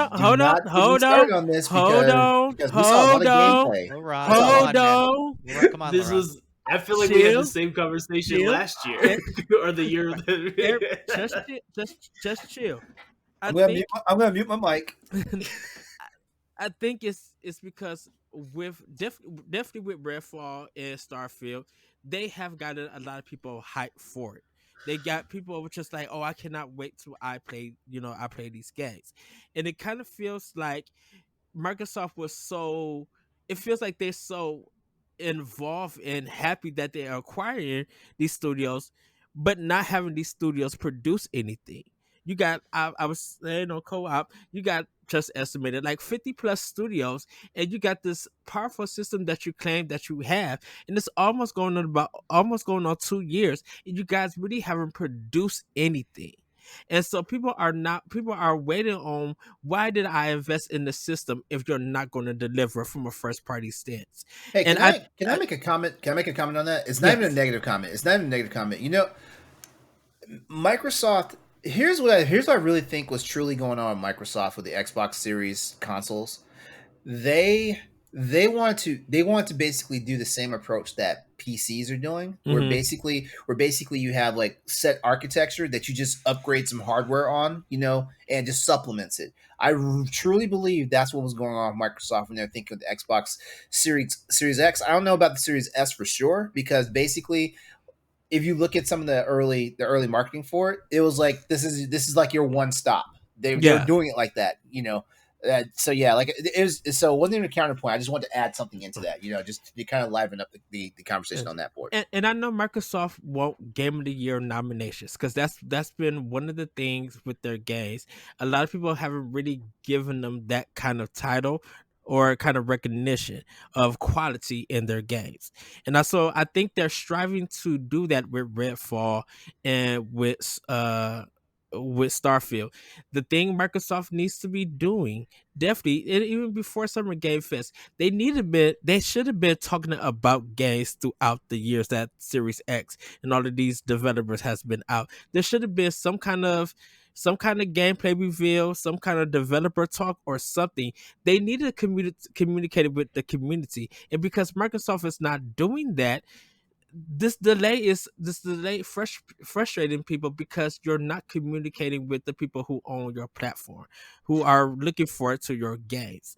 And I think the reason I bring up they gave it to Nintendo, at least we know but through Nintendo Directs, sometimes we get some kind of out of nowhere Twitter kind of announcement or something about games. There's some kind of, at least some communication that we get a heads up with Nintendo. Sony has been doing a good job too, at least trying to communicate with their fan base about what's coming. Now, yes, Sony needs to start talking too, but when Sony talks, they talk big. And so that Sony fan base or the Sony community, they look at it and be like, okay, we know what we got. We don't have anything on Microsoft besides right now. The only thing that's really needed on that platform that we're all have to look forward to right now is Hellblade 2. But we haven't even seen more of that, because that might have been a cutscene at the Game Awards. Or we probably that was not a cutscene. Oh, I mean, that was definitely not a cutscene. I mean, so but from what actually is going to be happening in the game, it looks like a cutscene. So I can't really say anything more about that. But right now, Hellblade 2 and Forza Motorsport, I think it's 8 that they're on, is going to be the leading games right now if Microsoft actually release product. Because what else do Microsoft have got going for their system? If they're not investing in indies, I know everybody's talking about Game Pass, all of that, but you need something to put on consistently on your system. And Microsoft is not talking about that. They need to get one of these developers and be like, hey, put out a game that's $19.99 and that's worth 8 hours. Nintendo did it with Box Boy and Box Girl. They did it with good job. Even if they don't have a big game coming, they somehow fulfilling it with something, at least, whether it's big or small. Hang on. You just called 2 games out that I've never even heard of. Guys, have you heard of those games? You never heard of Box Boy? Box Boy was on 3DS. And it's on Switch. Yeah. That's a Nintendo product. But it's also on Switch. But did it come out on Switch when it first came? No, when it first came out, it came out on 3DS. But they did a Switch. Right. The newer version definitely was on Switch. Yeah, and Box Boy and Box Girl was in a Nintendo Direct, and it's a Nintendo property. They put it out. It's a digital game. So I will say those games are for the hardcore Nintendo people. Like, I don't think you're everyday average Nintendo fan. Yes, but they're smaller games to fill in the gap for their bigger games. And I think that's what Microsoft should at least try to do. If they're going to be delaying all of these games, you have some studios that could put out some smarter games. Get those out. You own Don't Nod. I don't think Microsoft has anybody that can put out like small games. I mean, they would need to buy like Devolver or somebody. Well, Don't Nod is the one people who used to do. They did Tell Me Why, but they also did Life is Strange. Yeah, so, like those aren't small games. But they're episodic. But there's something that you could consistently put out. Yeah, well, even for an episodic game, they're kind of long. But they're about 2.5 hours. But I was gonna say, Tell Me Why came out 2020. or is it 20? That was I think so. that was like year one Xbox Series X. So I feel Yeah. like it might be a little bit before Don't Nod can come in. I mean, who knows what? Because I Microsoft bought don't not. That was the reason. Mhm. I, Right. I was me and Josh talked about it a little bit, and I think that this is like the thing that like PlayStation had, like why I believe in PlayStation a little more than Xbox, that they're gonna have something this fall, is that we haven't really heard anything from PlayStation other than God of War and Forspoken. And I think God of War is not coming this year. I'm fairly certain about that. and plus the developer Forspoken, says who they don't. knows? They said for God of War for Santa Monica, they said they don't have nothing ready to announce, nothing to say. So Right. I don't think. Yeah, I agree. I don't think that game is coming out this year if they But don't got but nothing to the say. but the fact that we haven't really heard anything coming from them means that like they might have something in the pocket that they're willing to put out this Hmm. coming June, this summer. Whereas Xbox, we had their fall lineup and it was looking pretty nice, and now it's gone. Does that mean, like, to me personally, to like justify my Game Pass subscription? I know we're getting a lot of indie games, but I'm gonna need to start. Personally, I'm gonna have to start getting third party games at this point, like big ones. Like, Yeah. are they gonna have to go out and get an Arkham Knights day one, or like or a Hogwarts Legacy, or who can they get? Because if I'm not personally, like, I'd rather just buy my indie games that I want. I don't need Xbox to curate a list for me. Like, I will go find the ones that I want and I will go buy them individually instead Mm-hmm. of doing a subscription service, because I mean, indie games are really good, but it's not enough to keep me subscribed to $15 a month when I could just go buy whatever indie game I want that And is either 10, 15, 20, and whatever. I think Microsoft is going to rely on third party for this holiday season, which is not bad or anything. But that's why I'm Oh, saying yeah. but that's why I'm saying that as a first party company who has this powerful system and all of these developers, you need to put out something. Something has to come out, Yeah. And I know you're trying to go for these big narrative, multiplayer, co-op, triple A experience and stuff, but sometimes people don't care about anything about that. If We Nintendo need release something. if Nintendo release Paper Mario A Thousand Years Door right now, and Gears of War 6 came out, I think Paper Mario probably, I mean, people will play Gear 6, but I bet you that Thousand Year Door for Paper Mario, people will go crazy over. I guess. Gears of I War, don't know Gears about that. in my opinion, like Gears of War has lost a lot of steam. So yeah, you picked like an astronomical game versus Gears of War. Well, You- isn't A 1,000 Year Door the, so you're saying like a remake, or like it would be on the Is Nintendo Online service? Probably, no, it would be something that they just re-released for Switch, Mm. like a $40 game, probably like a remaster or something, or Because HD that's or the something. game. That's forty the dollars. GameCube one, Who right? you It's you the who you GameCube one. kidding? Who Yeah. you kidding? $40. They're not gonna release it for $40. They're gonna release I it. mean, No, it's it's. gonna be They're gonna put I it out mean, for a $60. full 60. I'm just throwing it out for fun. I mean, people will literally buy up that game, Mhm. but I'm just saying for this triple A experience that Microsoft wanted to go big on, that when it comes to like caring for graphics, I think some people just don't care. Some Right. people don't, but Yeah. in all honesty, like people look at the fact that they spend $500, $600 for these systems. They want to see the damn thing perform. They don't want to waste all their time playing little indies that look like something that can be played on a handheld. They don't want to Yeah. waste a lot of time playing games that are just going to like bore them to tears and stuff like that. Because like the game can be freaking graphically phenomenal and stuff like that, but if it's boring, or it's a slog or whatnot, they feel like they're not getting their justification out of spending okay, the average person, I hate to say this, when it comes to buying consoles, especially like high end consoles that cost more than $400 these days, most people want to return their investment by the end of the first year. that's for people who buy the systems like day one. For people who sat around and waited for like the third or fourth year of a system being out, they already know they're getting their return on investment because there's so many games they're a bargain bin at that point, that are under $30 and stuff like that.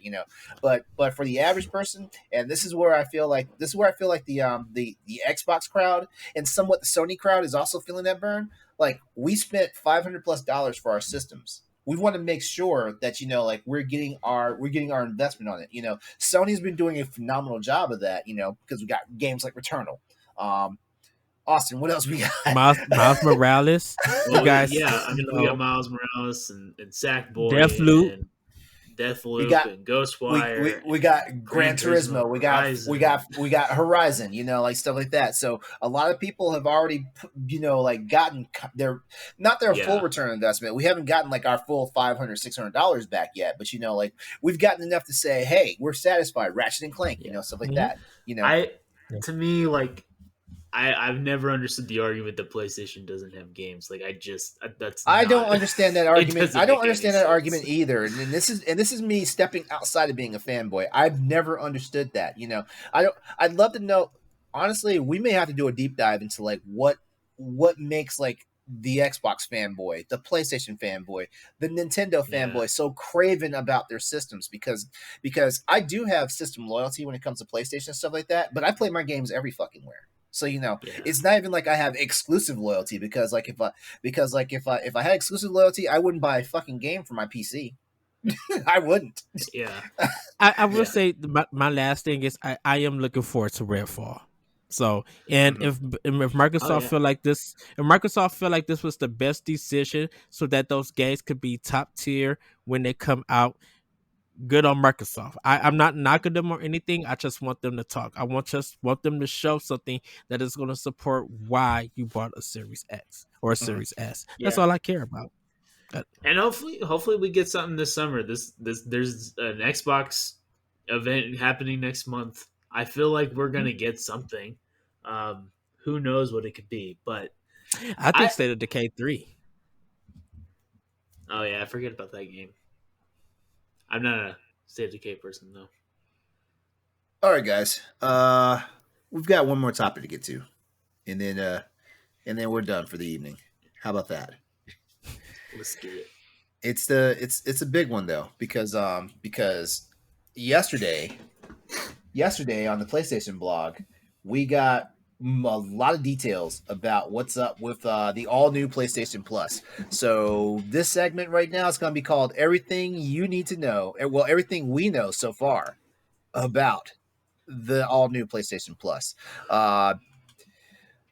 So let's put it like this. If you haven't been following latest news regarding the change up for PlayStation Plus, Sony did deliver a giant news dump on the PlayStation blog yesterday. There's a lot to unpack, and the upcoming June launch of the service is fast approaching. Sony gave details on what subscribers can expect when the services take off this June the 13th if you are in the United States, and this June the 22nd if you're in Europe. Okay, guys, I have the list pulled up here, and I am gonna like hit off some of these games and stuff, but it's a lot. The list itself has 150. I think it's 152 games. The list. We've got games scattered across PS5, PS4. We've got classic games, which that's what they've given the designation to if these games came from the original PlayStation or the PlayStation Portable. So hey, like some of these games are actually getting ported up to PS5 to be played on PS5 and PS4. We've also got classic remasters, and we're looking at games that go back, past the PS3, so PS3, PS2. And then there's a stream game section, which I already know people are going to be a little upset about, stuff like that. But I feel like what's going to happen with the new PlayStation Plus is going to give them the infrastructure to get a lot to still have stream games, but a lot of these games will wind up having the options to be downloadable games and stuff like that. They've even got time trials, limited time trials, which I'll talk about that in a second too. But basically, this list of games encompasses PS3, PS4, PS5, classic titles, which will be available for the extra and premium tier subscriptions. Remember, the extra tier for PlayStation Plus, that's the second level tier. It's $15 a month. By the way, all this is U.S. dollars. $15 a month or $100 a year for the extra tier, and you've got the premium tier, which is $18 a month or $120 a year. Sony has continued to reaffirm to all people interested that in any PlayStation Plus plan you choose, you'll get the same benefits that are currently available for PlayStation Plus right now, which means basically those higher tiers get everything that PlayStation Essential gets, and then you get the perks of paying the money for the extra tiers, stuff like that. Okay, so here's some news. Players who had previously purchased the digital version of select games from the original PlayStation and PSP lineup will not have to make separate purchases or sign up for PlayStation Plus to play these titles on the PS4 or PS5 system. While these titles are released on PS4, when these titles are released on PS4 and PS5, players can head to the PlayStation Store and download the version for the consoles at no extra cost if they already own the digital versions and stuff like that. So remember, your purchases are tied to your PlayStation ID. So if you just happen to buy a PS5 and you start a brand new PlayStation ID, I don't know why people do that, but there have been people who do that. You're missing out on some stuff. All right. In regards to the time limited game trials, that benefit will enable you to try select games before you buy them. After downloading the trial of the game, you can play it for 2 full hours, which for most games, from what I gathered in the blog post from PlayStation, the playtime counter only counts when you're in the game. And this is a great way to try games out before you decide to buy them. Also, any trophies and game save data that you accrue and stuff during the trial period, it will all carry forward to the full version if you make the purchase. Okay, everyone. Before I finish up this topic, you guys had a list of games pulled up? Yep. I got it. All right. So first of all, let's talk about some of these high hitting ones right here. Assassin's Creed Valhalla. We've got Control Ultimate Edition, Demon Souls for PS5, yeah, Death Stranding and Death Stranding Director's Cut, Ghost of Tsushima Director's Cut. Oh, Austin, I guess I don't have to buy this game anymore. Yeah, I already did. So. Well, I did. I pulled a LeRon here where I bought the game and now it's and now it's available. Guardians of the Galaxy, Spider-Man and Spider-Man Miles Morales, Mortal Kombat 11, Red Dead Redemption 2, both Patapon games, both remastered Patapon games, Soul Calibur 6. What else we got? All Where that last of Guardians of the Galaxy. Did I miss that? It's Marvel's Guardians Galaxy, so it's with the M's. Yeah, my bad. Yeah. I always drop the Marvels part. I feel like we already know. Oh, there it is. Third party. Yeah. The Nathan Drake collection, Uncharted 4, Until Dawn. Like, okay, basically, you see a lot of butthole. Yeah. All right. So right now for the classic titles, this is where a lot of people where a lot of people threw flack their way. The original classic games titles, it does not seem like a big list. I mean, let's be honest. We got Ape Escape. Yeah. Okay, out of all the ones that we could be noteworthy, Ape Escape, Hot Shots Golf, Jumping Flash, Siphon Filter. There's an asterisk on that one, in my opinion. With the rabbit, Tekken 2, and in either one of those Worms games. But beyond that, like Super it's Stardust. Superstar. Hey, Superstar Portable was good. That's what I'm saying. Superstar Portable. Yeah, and then we got some of the classic remasters, which basically, like, if anyone had like a PlayStation Now subscription, these games all look familiar. Yeah, all the Jack and Daxter games are on there. By the way, both Dark Clouds are on there. Ape Escape 2 is on there. Wild Arms 3 is on there. Rogue Galaxy is on there, which I'm feeling like I want to play that again. Like, love that game. It was the last JRPG. It was the last JRPG I played and took seriously. Bulletstorm's on there. The Handsome Collection's on there. Okay, that was a shocker because I don't think that was actually on PlayStation Now, was it? Yeah. The Borderlands The Handsome Collection. It was on PS Plus. It was given as a PS Plus game. Yeah. Okay. At one point. And so was Bulletstorm and Kingdoms of Amalur. Yeah. But Now, I'm not sure about last. now we got the PS3, and remember, this is just an abridged list for you guys listening or you guys viewing right now. Like the entire list, you can see links have been provided in the stream chat right now. Then we got the stream games that are PS3 titles. Let's see, we've got Demon Souls on here. We've got both Infamous games, which you know what, I'm actually all 3 Infamous games. Well, not 3. I'm sorry, 2.5. The first 2.5 Infamous games. Yeah. There we go. Which by the way, I've really been jonesing to play the Infamous games again. So you know what? Like I already said I was going to be upgrading my tier to the top tier for PlayStation Plus. I will be trying these out. Like I got really good internet. Like so, I'm hoping it's not going to be a nightmare. I'm gonna be trying them out too. Although Second Sight and First Light is on here as well, just not on that part of the list. Yeah. Wait. Second Son is on there, or is it First Light? Both of them. They're both on the list. They're just up at the top. They're at the top. Yeah. Okay. Yeah. Let's see what else we got. We got practically all the PS3 Ratchet and Clanks. I think that's all of them, right? Yeah. All of them except for the All for One game, which no one wants to play. Yeah. The Devil May Cry HD collection's on there though. That was a little shocking. How are you going to skip over Resistance 3? How are you going to skip that? How are you going to skip I was coming back to that. I was coming back to that because we all know that's the game. Trip me up.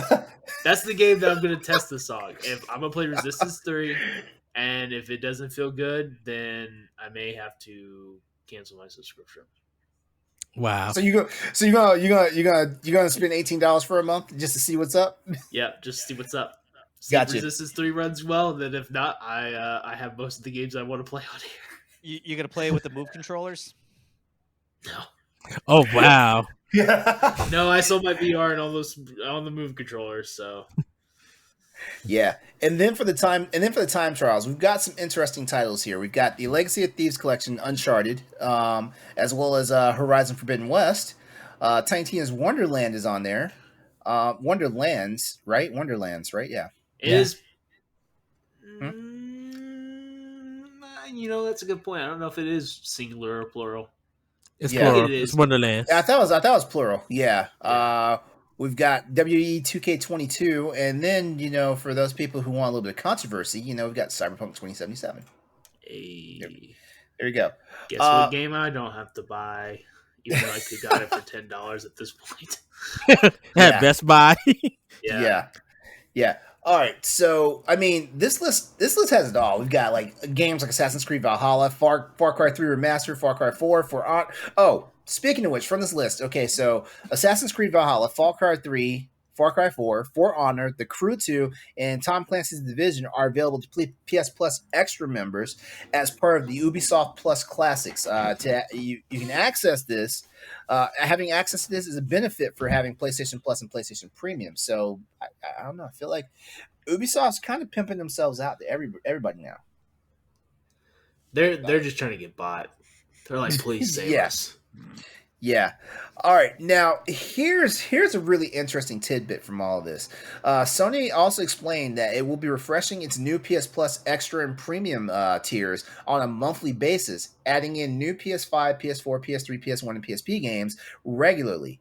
The normal PlayStation Plus Essential offerings will update. They update once a month, usually at the beginning of the month, which, by the way, we have not had an announcement yet for what the new games are coming out for June. So don't crucify us. But here's the crazy part. The extra and the premium services will be getting updates every 2 weeks. So basically, you'll be getting bi-monthly updates. So basically, you'll have like the first of the month updates, then you'll have the 16th of the month update. That's if you're on the higher tiers. So it's going to be interesting. It seems like there's always going to be games that you'll be able to have access to and play if you're a subscriber on the higher tiers. We were promised like over 700 games, so I don't know how many games. I wonder how many games will come out with each update. And will games be taken away? It'll be interesting. It'll be interesting to see because, it does look like it's going to start mirroring Game Pass. It does look like this.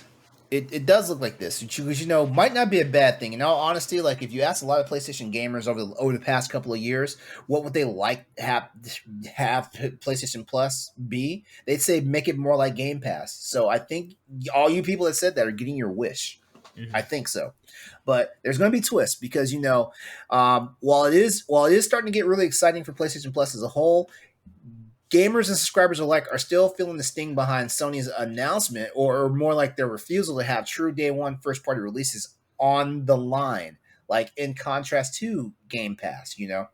Sony just is convinced that this will hurt the brand if they put first party on there that quickly.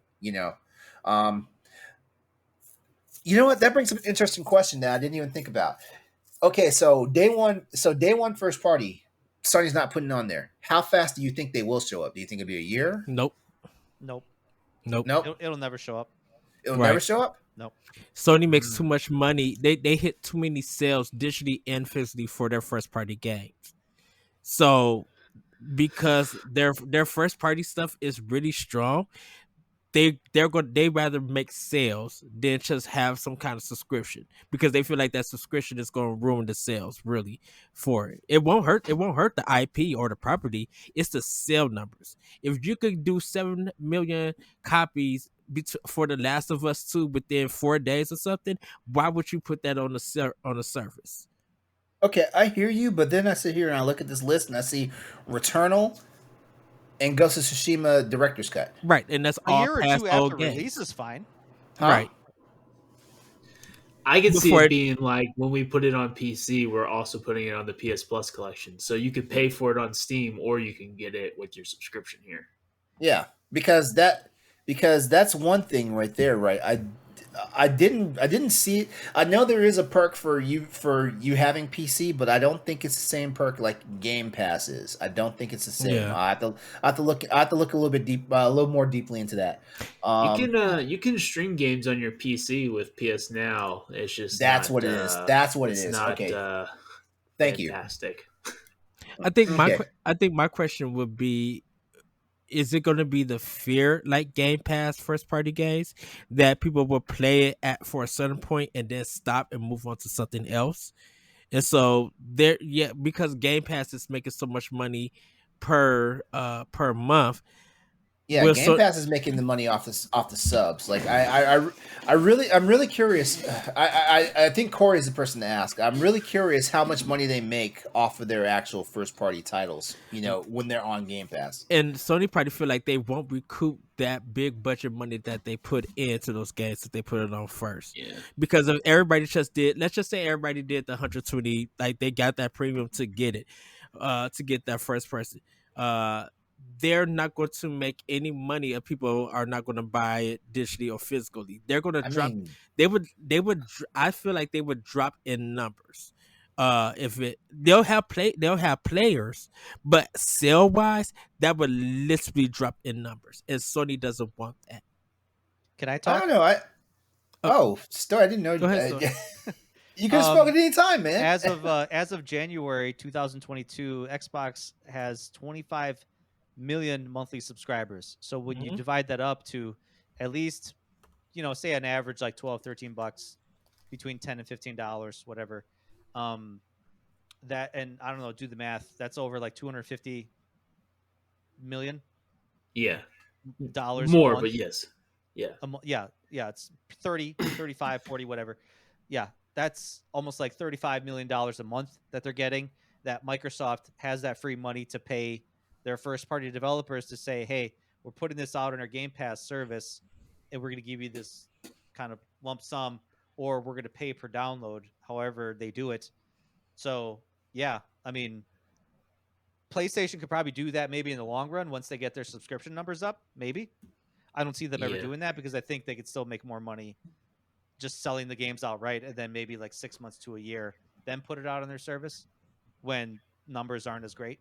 But yeah, I honestly think they really can just get away with it too. Like, I really do. I think that if you're saying, hey, here's a service we offer where you're getting all these third-party games and all this, and maybe if they could get some third-party day ones, that would also be cool. Maybe indie games, all the stuff for you're with your service, and now with all that money you save, you can buy the great games that we're putting out.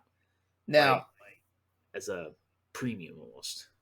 Now, one thing that has not been mentioned in all this talk, and when I say all this talk, I'm not just talking about what we talked about at Crossroads here, but across the entire internet, like everyone stopped talking about backwards compatibility, because guess what? This is backwards compatibility. This is backwards compatibility in some form. It's not great. It's not great, but here's the thing about it.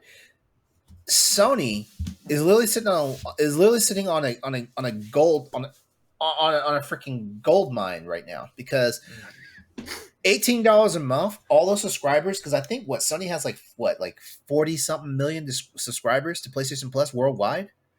Yeah, I think so. They start banking some of this money and putting this into the emulation and all that stuff. Like they could literally have like the entire back catalog of almost every PlayStation brand on the system within 5 years.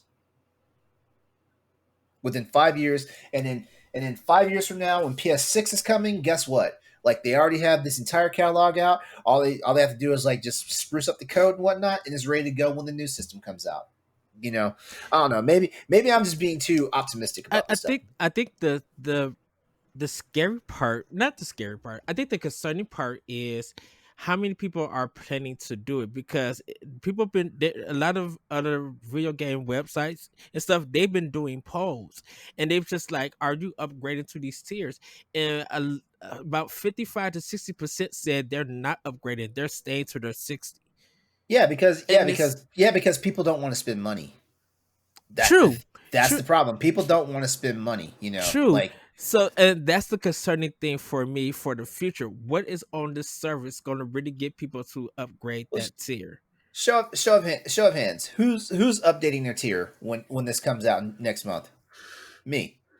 I will, but we'll see. Yeah, I'm updating the tier, and I'm gonna do a. This might sound crazy, but I'm gonna do an entire year at premium. You gotta go for the whole year. Yeah, I'm going to go for the whole year. Like that's the biggest savings. First of all, that's the biggest savings. Right. I'm going to do that whole year, and I'm going to take that year to actually figure things out. The cool thing is, I already have like a ton of time in the bank. So it's immediately going to fold back to essential. Like if I'm not satisfied with the year, I wonder are people going to play a lot of these games that's on? I'm just from what this list is, because that's the one thing with Game Pass. Game Pass have all of these games on it, and all I hear is that people are playing like, I'm playing Sea of Thieves or I'm playing Destiny. Okay, you have a big lineup of games on your service. What else are you going to play? And I think that's the fear from my point of view. That's the fear that I feel like this is going to bring. That you're adding value with a ton of games, but how many people are going to start playing them and completing a lot of those games? Okay, you know what? Less than 10%, because guess what? Right now I have Game Pass, and I have a bunch of games downloaded that I haven't even turned on from the library in Game Pass. Ed, how many people are finishing games that are buying games? A lot of people buy games already and don't finish them. I don't think it's you see that bookcase back. You see that bookcase back there. 60% of gamers don't finish their games. They don't finish their games. That's the one thing that your favorite person Joseph Fardes was talking about. Like, people do not finish their games. So now I have a service where I pay a certain amount a month, and then I get all these games for free. So I could do what I'm doing now, except paying for full $60 prices. Pay for it. Yeah. Okay, guys. Well, not me specifically, by the way. I finished games. I just like to point that out. All right, so let you know what.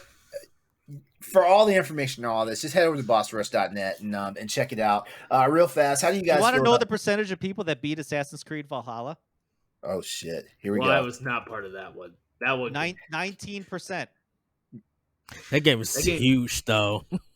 It's a big ass game, though. I don't want to play that game all the way. I know, that's the thing. Some games are too long that you just don't have the time to beat. One of the highest on Sony's platform is actually Ghost of Tsushima, and half of their player base actually beat it. I beat it. I beat it. Yeah. I haven't even started, so guess what? I don't have it though. I don't want to beat even it. The Witcher 3, one of the best, and these are kind of going through Sony PlayStation trophy counts. Even The Witcher 3, which is like, one of the best RPGs of our time now, 29%. It's so weird that you say that, because and the reason why I say it's weird because more people say that they beat The Witcher 3 on the Switch because it's portable and it's on the go. They don't. That's why. It's just like, wow. I'm like, this game has been out for years and it's so much, and you guys are beating it on the Switch? Question mark. I'm not mad. Yes. I mean, guess what? I guarantee. I guarantee you. Version. I guarantee you, a lot more games are being beaten because people have Steam Decks now. I guarantee you, because unless you have a high-powered gaming laptop, no one's taking their damn computer out the house, to go play their game. And honestly, most people, I have one, and I don't want to take it out. I don't want to take my laptop out of the house. Yeah, most people don't want to waste time and unplug and take all the cords off of their freaking Xbox Series X and their PS5s and go over to somebody's house. No, hey, bring the PS5 over to my place. No, go out and buy one. I'm not taking this thing down. We can't find one. That's why we need you to bring it. I really don't think people are playing The Witcher 3 on tablet mode though, for the Switch. I'm going to be honest. So I don't think the portability argument holds water here. Well, I'm just that was my speculation. When you give people more ways to play games, I wonder how xCloud is doing. When you give people more ways to play games, you usually see a bigger uptick in gameplay. Mm-hmm. All right, guys. I was just saying, I think xCloud is doing fine. I don't know. I don't track the stats, and I should track the stats, given that the show now encompasses Xbox. I need to track the stats a little bit better. Yeah, I do. Or I could just beg Stoy to pick up the slack. Pick up my slack. Guys, how are we feeling about this? About the new news about the PlayStation Plus? How are we feeling about it? Meh. Mm-hmm. Yeah. Mm-hmm. It'd probably be more exciting if I didn't buy so many games, to be honest. There are some games that I'm excited about on here. I don't have to buy Demon's Souls now. That was one in particular. Yeah, I can try this before I buy it. Yep, that's true. Yeah. But the Demon's Souls is it twice? Or do they got the PS3 and the PS5 version on it? No. You've got Demon's Souls? Yes. Wait. Oh no, the PS3 version is so you can stream the original if you want. Right, the Demon's Souls remake. But also Blue Point's version is on here also. So you get both versions on here.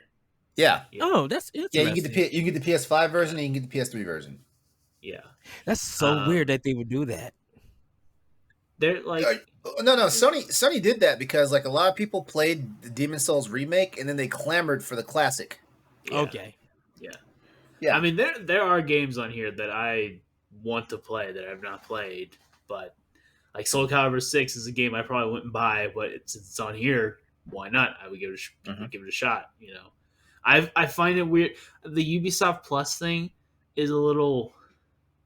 Because you got to subscribe to that. You got to subscribe to that. But it's also disappointing because what comes with it and what doesn't. Far Cry 5 is not on here. 3 and 4 is, but not 5.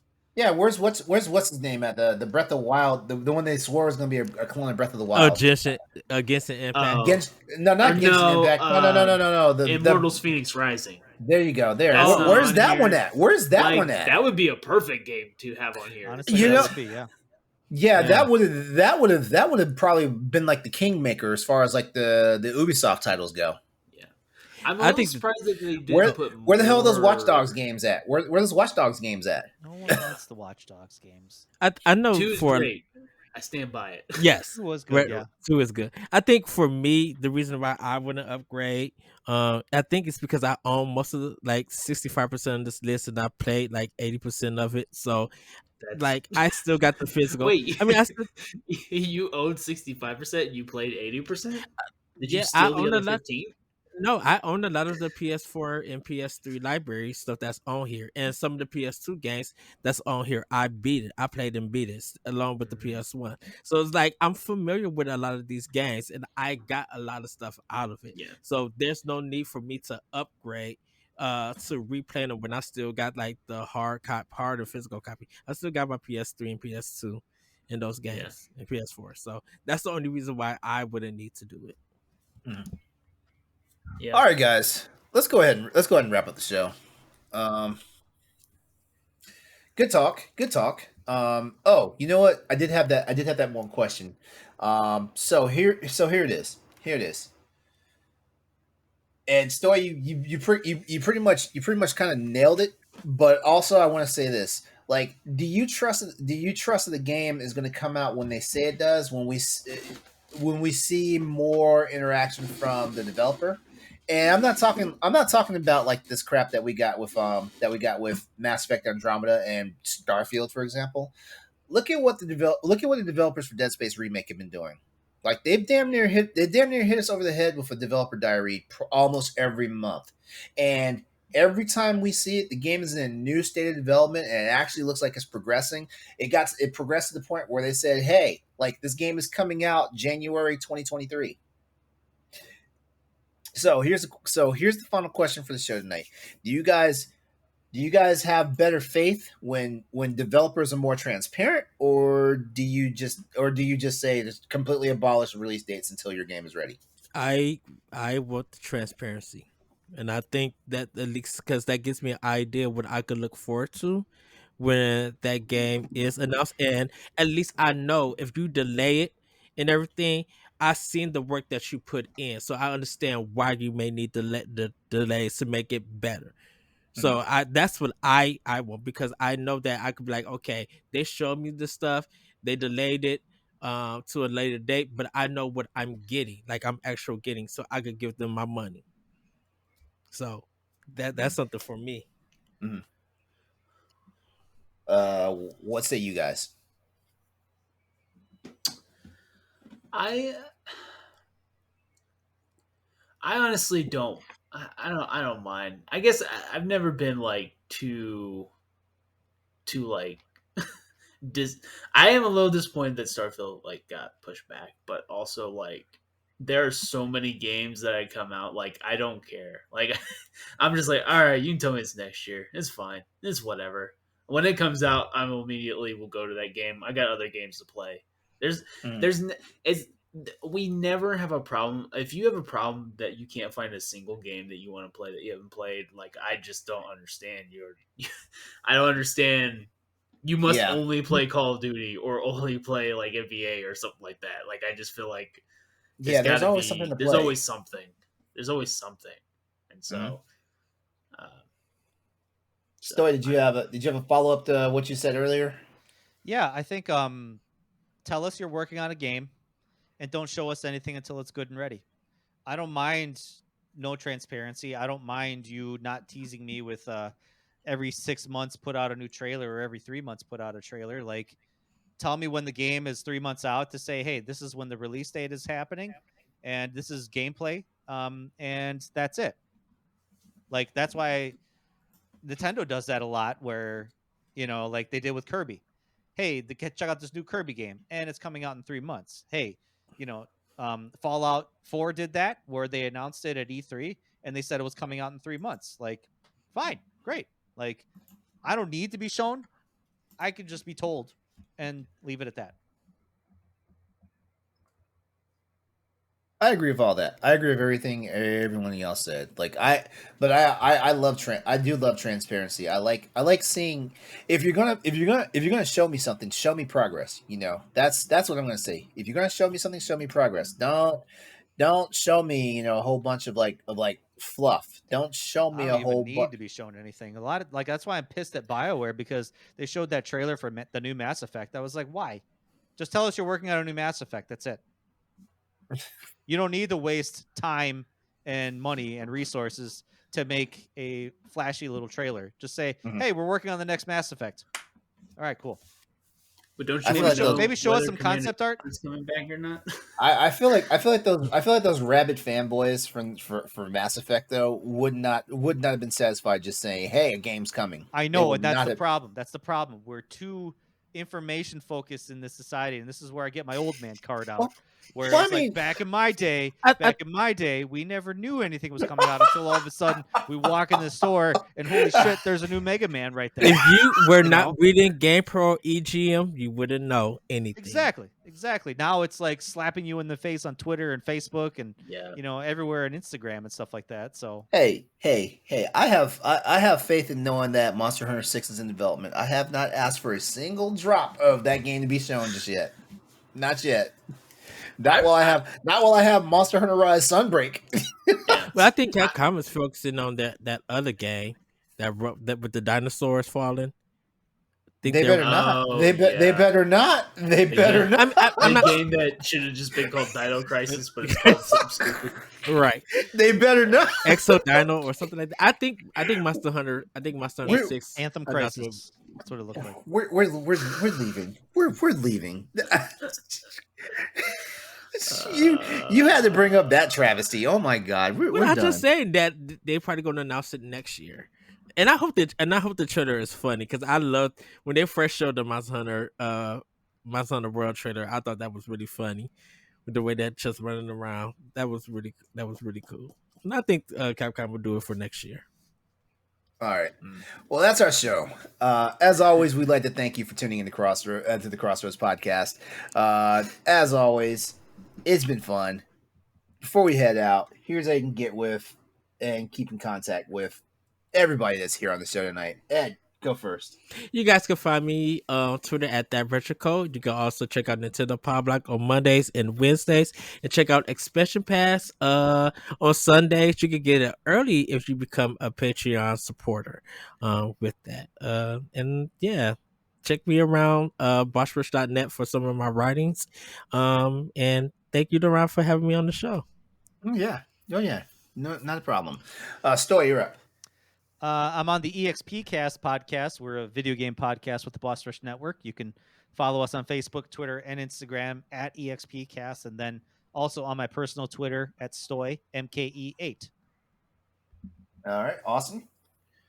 You can find me on Twitter at PlayStation's and find me also on Instagram and all that.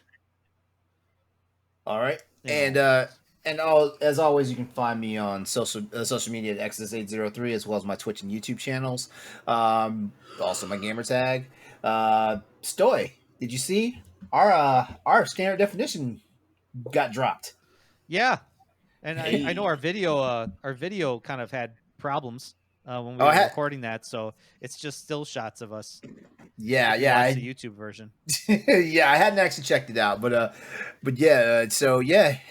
check out our Mass Effect standard definition where we talk about Mass Effect 2, like our gripes, our emotions, our thoughts on it and stuff like that. Yeah, and just stand by for that as we get prepared for Mass Effect 3. Mm-hmm. What gripes could you possibly have about Mass Effect 2? I don't recall ever having gripes during that whole episode, but hey, I was fluffing the piece so people would go and listen to it. You would be like, what could they be so mad about? Exactly. Come on, guys. Learn about how much LeRon and Stoy hate Mass Effect 2. There you Mass go. Effect There 2 you is go. the worst game in the whole series. Yeah. Definitely be sure to listen to standard definition. Yeah. I'm LeRon pretty sure said, Stoy "What quoted about Garrus?" I'm pretty sure Stoy start quoted making Mass hippie Effect movies. Andromeda is better than Mass Effect 2 10 times over. Whoa. Oh wow! Pretty sure he said Whoa. that out loud. Hey, you got to check out the standard definition to find out. All right. Don't forget, check out Lamont Reed's game review for Eastward on for the Nintendo Switch, PC, and Mac OS. I don't know why I threw Mac OS in there, but whatever. And speaking of Stoy, that guy did just go to Limited Run Game Store. What was that, like a week and a half ago? Yeah, about a week and a half ago now. Yeah, a week and a half ago. And you can check out, you can head over to thebossrush.net right now and read up on his adventures at the newly opened Limited Run store in North Carolina. And do you ever fall asleep while playing video games? Sometimes it's a struggle, and you and Donnie Meyer might have something in common. So check out the May 17th edition of the Boss Rush banner over on the website right now. No, that article actually hit me pretty good because I remember in high school playing Resident Evil with my friend at like 2:00 in the morning sometimes, so we can always tell when we would pass a controller back and forth to each other, like the door animation sequence. Yeah. And then all of a sudden, like after the doors open, like that was nap time. The door animation sequence. Yeah. It was like, I'm just going to close my eyes for this like 5-7 second sequence. And when you're closing your eyes for a little bit longer and you're just standing there. Yeah. I look over at him or he looks over at me. And yeah, so I felt that. I felt that article. All right. So all that and more can be found over at bossverse.net. So head there and check out more editorials and shows from our ever-growing family of creators and contributors. Don't forget, we have a Discord where if you like to talk about things besides video games, there's that for you. So please head over there and join the Bossverse Network Discord. As always, you can chat with us, keep the conversation going by hitting us up on Twitter at PS_Crossroads to dish on more news, events, and topics while we're getting ready for the next installment of the show. And guys, guess what? This has been episode 81 of Crossroads. Come back and join us next week for another new episode of Crossroads, where we will be back to talk more things video games. If you like the show, please consider subscribing to the podcast and give us a follow on Twitch. And remember to share, rate, and review us wherever you check out the show. You guys have been wonderful tonight. We love you. Take care. Play games. Be better. We will see you next time. Bye, everybody. Goodbye. See you, everyone.